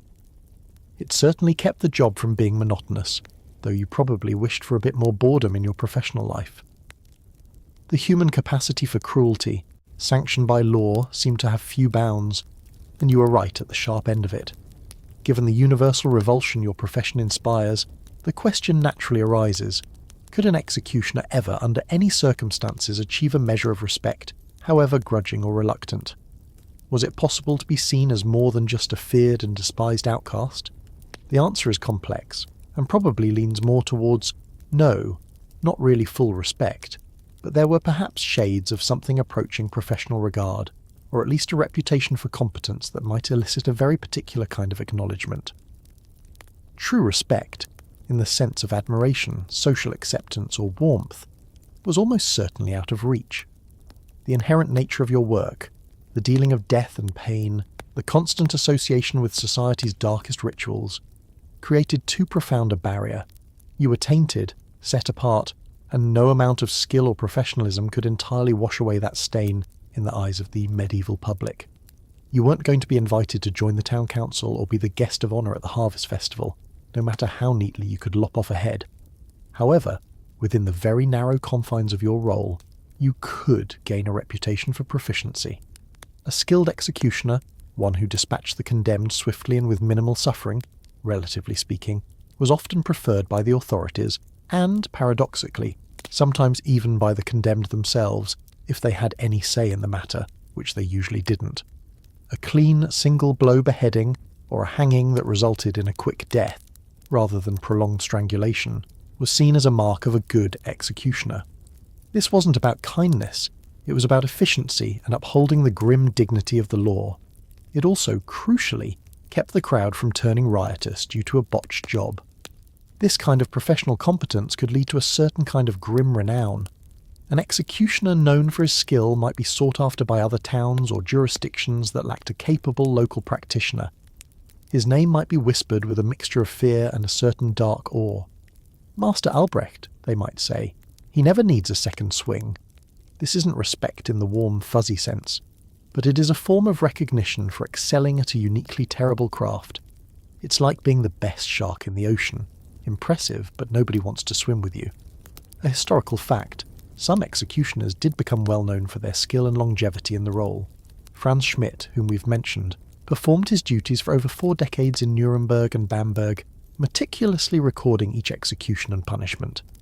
While he was undoubtedly feared, his detailed diary suggests a man who took his work seriously, saw it as divinely ordained if unpleasant necessity, and operated with a degree of detached professionalism. He was a known figure, and his continued employment by the city authorities implies they valued his competence.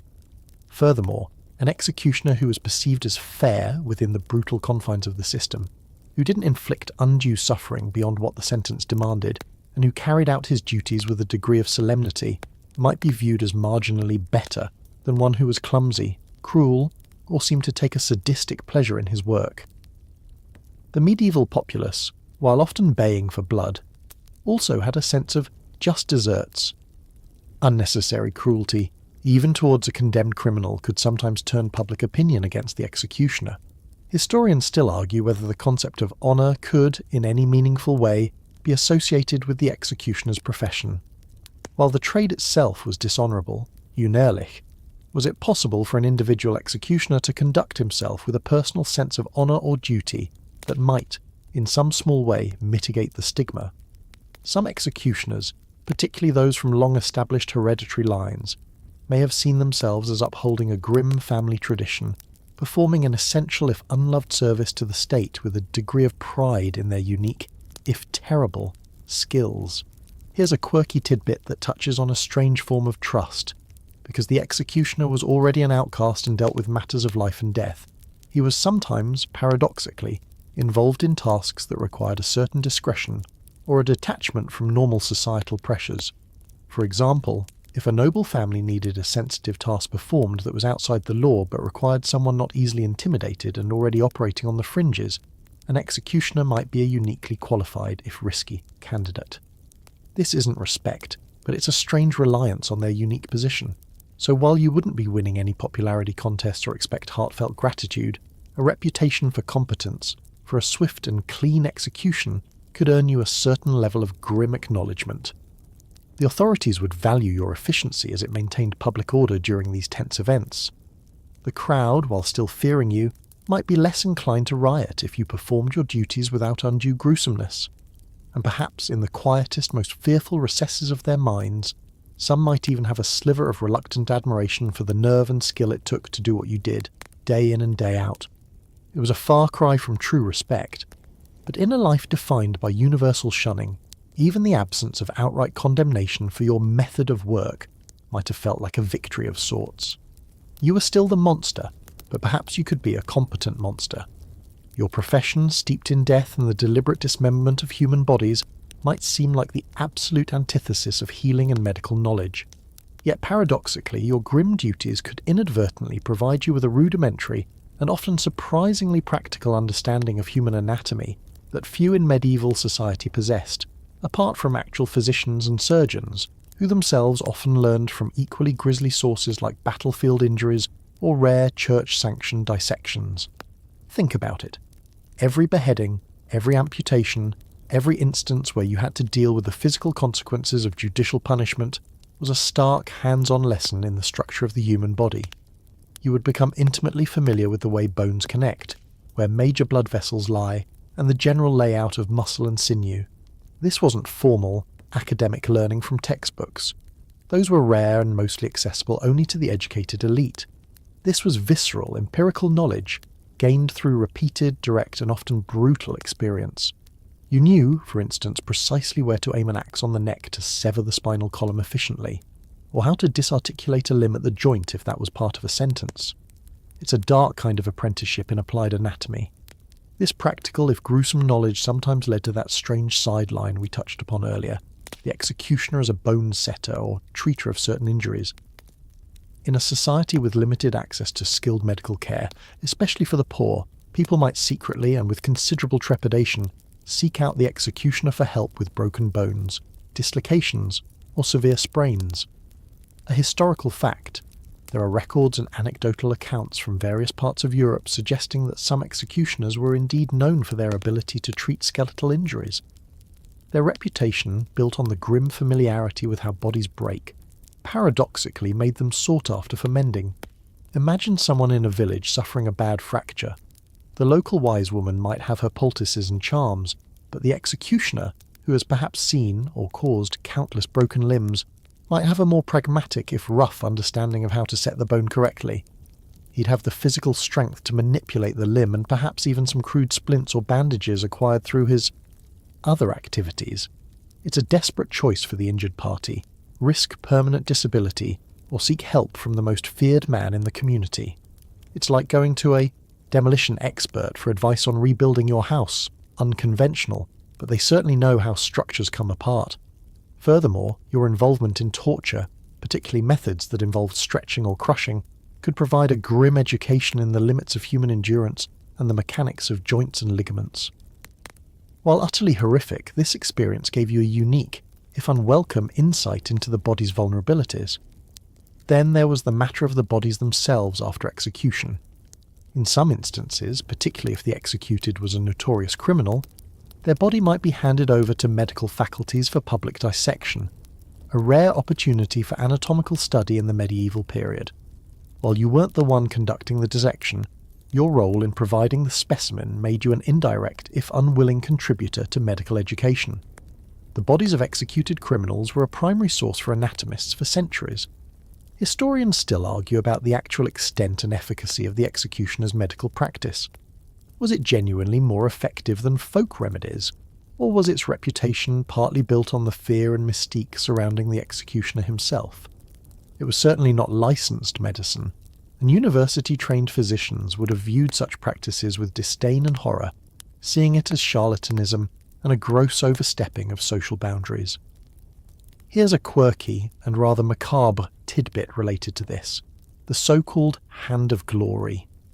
This was a gruesome charm, believed to be made from the severed hand of a hanged man, often prepared by the executioner or his wife, which, when holding a candle made from the fat of the same unfortunate individual, was thought to render observers motionless, or to open any lock.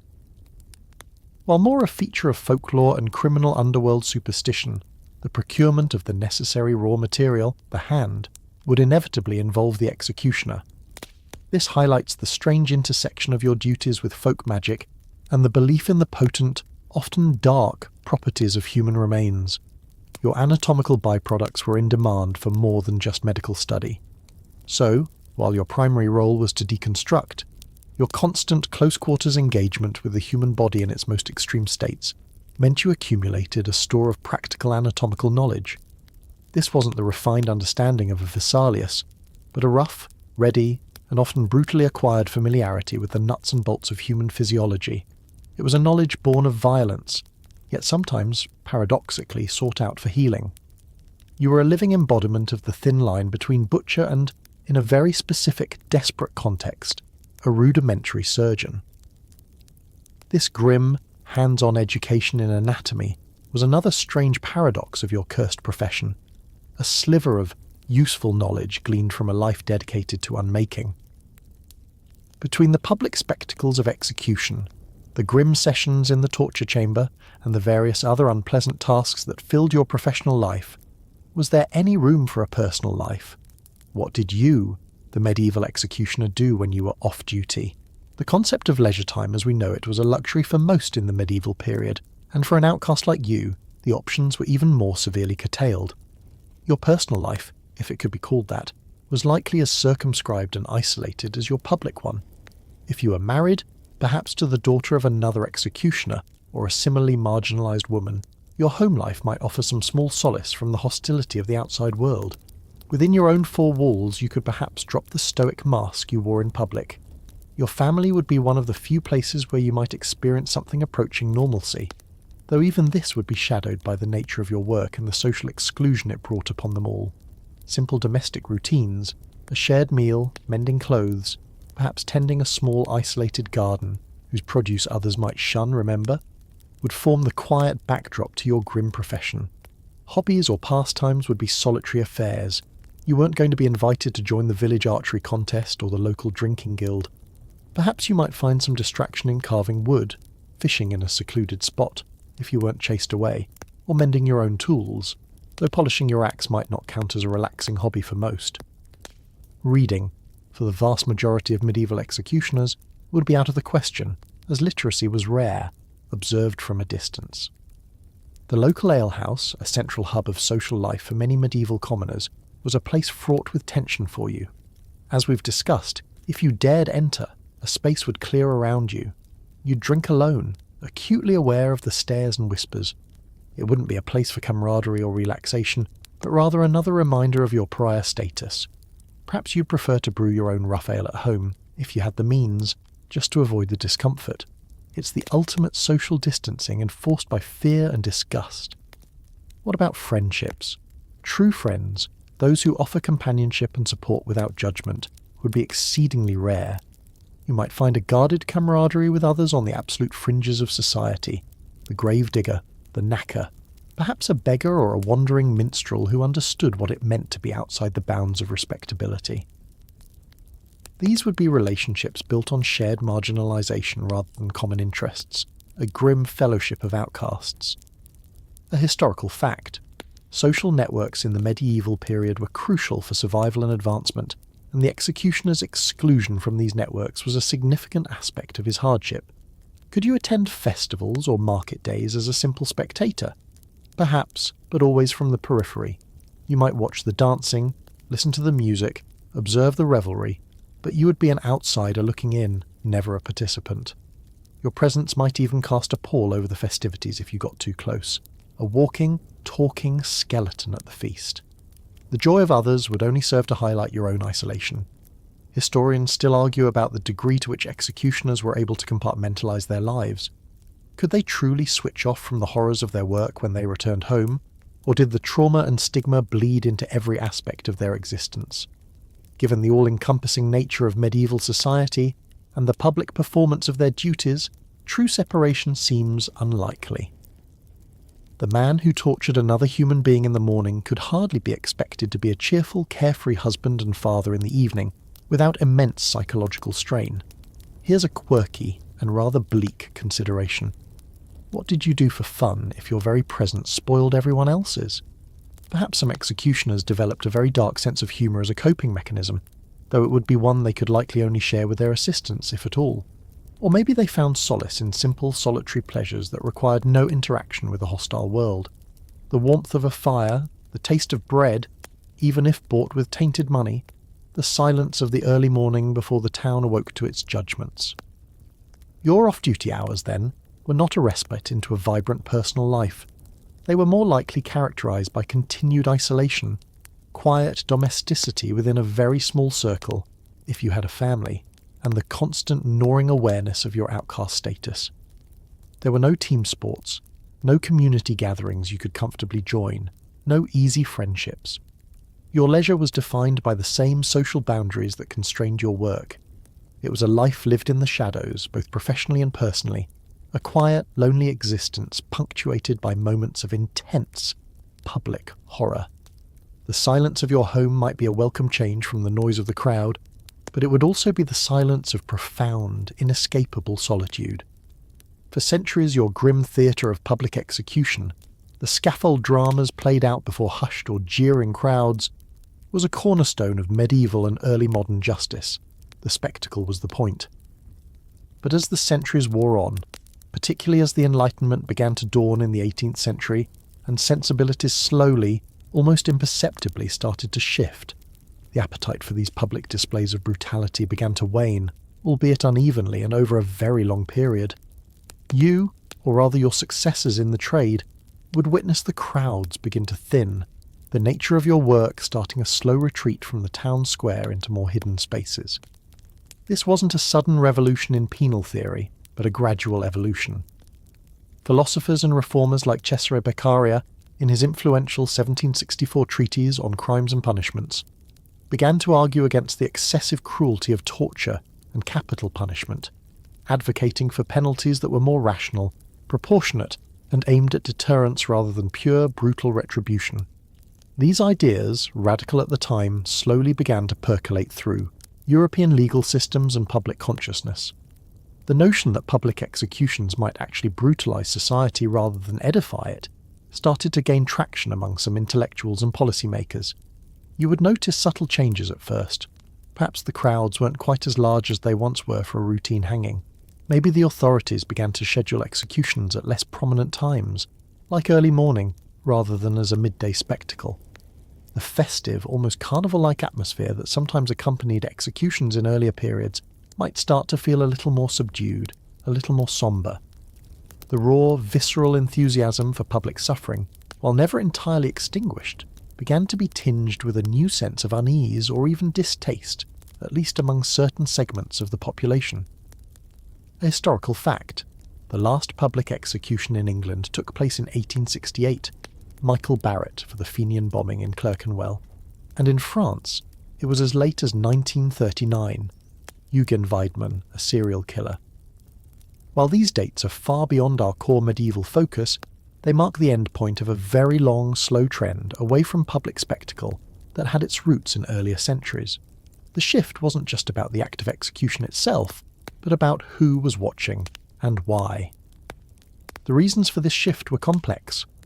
Beyond the influence of Enlightenment thought, there were concerns about public order. Large, emotionally charged crowds at executions could be unpredictable and difficult to control, sometimes leading to riots or disturbances, especially if an execution was botched, as we've discussed. Moving executions behind prison walls offered the authorities more control over the proceedings. There was also a growing sense among the ruling classes that such raw displays of violence were perhaps unseemly, lacking in the decorum and order they wished to project. It's a bit like your rowdy uncle, whose embarrassing antics are tolerated at family gatherings for years, until someone finally decides he needs to be kept away from the impressionable children and the good silverware. For you, the executioner, this gradual change would alter the nature of your work. While the core task remained, the stage was shrinking. Instead of performing before hundreds or thousands, you might find yourself operating within the stark, grey confines of a prison yard, with only a few official witnesses, magistrates, prison officials, perhaps a physician, and a priest. The intense public pressure, the roar of the crowd, the need to perform with theatricality would diminish. This might bring a certain relief from the immediate threat of mob violence, but it also meant your role became even more hidden, more liminal. Historians still argue about the true impact of this transition on the executioner's psyche and social standing. Did becoming a less public figure lessen the stigma, or did it simply make the executioner an even more shadowy, almost mythical figure of dread, operating unseen behind closed doors? The shunning likely continued, but perhaps with less daily overt confrontation. This move towards private executions also coincided in many places with efforts to make the process of execution itself more scientific or humane, a grim paradox. The development of new methods like the guillotine, famously adopted during the French Revolution for its perceived efficiency and equality in death, or the long drop in hanging, designed to break the neck instantly rather than cause slow strangulation, were part of this trend. Your skills would need to adapt.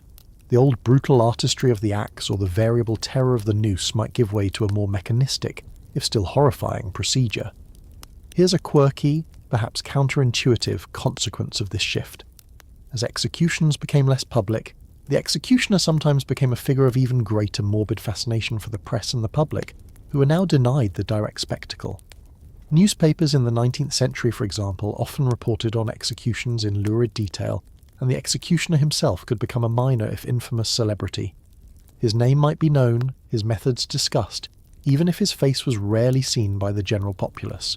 So, you watch as the throngs that once pressed against the barriers, eager for a view of your handiwork, begin to dwindle.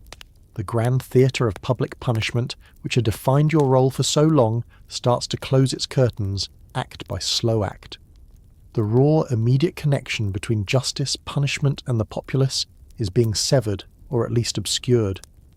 Your work, still essential in the eyes of the law, is retreating into the shadows, becoming a more sterile, bureaucratic, and hidden affair. The echoes of the baying crowd grow fainter, replaced by the silence of the prison wall, a silence that perhaps offers a different, more insidious kind of dread. While most executioners toiled in grim anonymity, their names unrecorded or quickly forgotten, a few, through particular skill, infamy, or the sheer volume of their work, managed to achieve a dark sort of historical notoriety. Their stories, often embellished with legend, offer glimpses into the lives of those who wielded the sword or tightened the noose in the name of the law. Hearing these tales might make your own burdensome anonymity feel like a small blessing, or perhaps a missed opportunity for a very specific kind of fame. One of the earliest named executioners who pops up with some frequency in historical chronicles, though details about his life are often mixed with folklore, is from the much earlier period of the Merovingian Franks. A figure sometimes referred to as Clodio's executioner, around the 5th century, is mentioned in tales surrounding the Frankish king Clodio. While not strictly medieval in the high or late sense, these early figures laid the groundwork for the role. These accounts are often more legendary than factual, but they highlight the ancient lineage of the state-sanctioned taker of life. More concretely, as we move into the later medieval and early modern periods, figures become clearer. We've mentioned Master Franz Schmidt of Nuremberg, 1555 to 1634, several times, and for good reason. His meticulously kept journal, detailing over 361 executions and hundreds of instances of torture or corporal punishment over a 44-year career, is an unparalleled historical document, a historical fact. Schmidt's diary not only lists the names of those he punished and their crimes, but also often includes his personal reflections, his religious piety, and his eventual successful petitioning for his family to be restored to honourable status after his retirement. He represents a rare case of an executioner whose inner life and professional conduct are accessible to us, showing a man who saw his work as a necessary, if grim, service to God and the community. He was highly skilled, particularly with the sword, and his longevity in the role speaks to his competence. In England, while many executioners remained nameless local officials, some names did become associated with the office, often becoming bywords for the role itself. Jack Ketch, who served as an executioner for King Charles II, James II, and William III in the late 17th century, became so infamous for his botched executions, notably those of Lord Russell and the Duke of Monmouth, that his name became a generic term for any hangman or executioner, and even for death itself. Dancing with Jack Ketch meant being hanged. He's a prime example of how incompetence could also lead to lasting infamy, a reputation you definitely wouldn't want. France, with its tradition of hereditary executioners, particularly the Sanson family, provides a lineage of notable figures. Charles-Henri Sanson, 1739 to 1806, the royal executioner of France during the reign of King Louis XVI, and later High Executioner of the First French Republic, is perhaps the most famous. He personally executed Louis XVI, Marie Antoinette, Danton and Robespierre, among thousands of others during the Reign of Terror, mostly using the newly adopted guillotine. While later than our core medieval period, his family's involvement in the trade stretched back generations, and the public nature and sheer scale of his work during the Revolution seared his name into history. His diaries also provide insight into the psychological toll of the job. Then there were executioners known not just for who they executed, but for their perceived cruelty or, conversely, for some unusual act of mercy or quirk of personality. Tales might circulate about an executioner who always wore a particular flower in his lapel, or one who was known for his terse, grim pronouncements from the scaffold. These details, whether true or apocryphal, help to flesh out the image of these otherwise shadowy figures. Historians still argue about the accuracy of many of the anecdotal tales surrounding famous executioners. Were they genuinely as skilled, or as cruel, or as quirky as the legends suggest? Or did their fearsome profession naturally attract an accretion of myth and exaggeration over time? It's likely a bit of both. The public, both fascinated and repelled by these figures, needed stories to make sense of them. Here's a quirky and somewhat chilling tidbit concerning the tools of famous executioners. Sometimes the axe or sword used by a particularly renowned or notorious headsman would itself become an object of grim fascination, preserved in armories or museums, or even as a dark relic. The sword of Justice of Nuremberg, for instance, used by Franz Schmidt and his predecessors, still exists. To hold such an artifact, knowing the lives it ended, connects one directly and disturbingly to the history of capital punishment and the men who carried it out. It's like owning a celebrity's autograph, if that celebrity's main claim to fame was state-sanctioned killing. These named individuals, however, are exceptions. For every Franz Schmidt or Charles-Henri Sanson, whose life is at least partially documented, there were thousands of anonymous men who performed the same grim duties in towns and villages across Europe. Their names lost to time, their stories untold. They were the faceless enforcers of the law's ultimate sanction.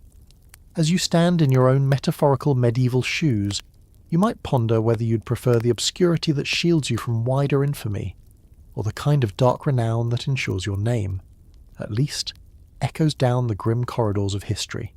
Most likely, like the vast majority of your colleagues, your deeds and your name will fade with the bloodstains on the scaffold, remembered only in local whispers, if at all. The sun dips below the horizon, painting the sky in hues of blood orange and deep violet, not unlike the colours you've become far too accustomed to in your line of work. The day's grim tasks are done, or perhaps a rare day has passed without the call to the scaffold or the dungeon. You sit perhaps by a meagre fire in your isolated dwelling, the silence of the evening broken only by the sigh of the wind around the eaves, a wind that always seems to carry faint, unsettling whispers. The weight of your office, a burden both physical and spiritual, settles heavily on your shoulders as you reflect on the strange, dark legacy you are a part of. What will be remembered of you, the medieval executioner? In the grand sweep of history, your individual name will likely vanish, absorbed into the collective anonymity of your reviled profession. You are a function, a necessary gear in the brutal machinery of justice, more symbol than man. The fear you inspire, the stories whispered about your deeds, these will form the most tangible part of your legacy in the immediate community. You're the local bogeyman, the ultimate deterrent, the one whose shadow falls over every transgression. It's not the kind of remembrance one might choose, but it is a powerful one nonetheless.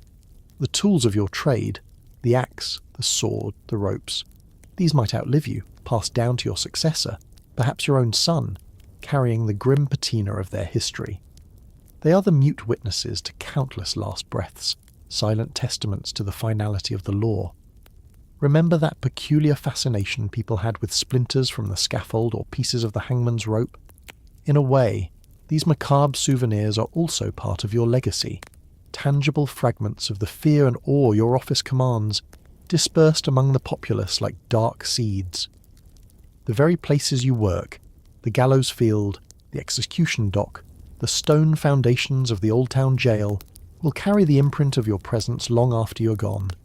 These locations often become sites of dark folklore, haunted grounds where the spirits of the condemned are said to linger. Your spirit too might be imagined by future generations to walk there, a spectral guardian of past punishments. It's a chilling thought, to become a permanent fixture in the local ghost stories, your afterlife as an outcast mirroring your earthly one. A historical fact. The decline of public execution and the eventual abolition of capital punishment in many countries, though this took many centuries beyond the medieval period, represented a profound societal shift in attitudes towards justice, punishment, and the sanctity of life. This long, slow change renders your medieval role increasingly alien to modern sensibilities, a relic of a harsher, more brutal age. Yet the questions your existence raises, about state power, about the nature of justice, about societal hypocrisy, continue to echo. As the fire crackles low and the shadows deepen in your small room, you might ponder the paradox of your life. You were dedicated to ending lives, yet your own life was a kind of living death, a profound social and spiritual isolation.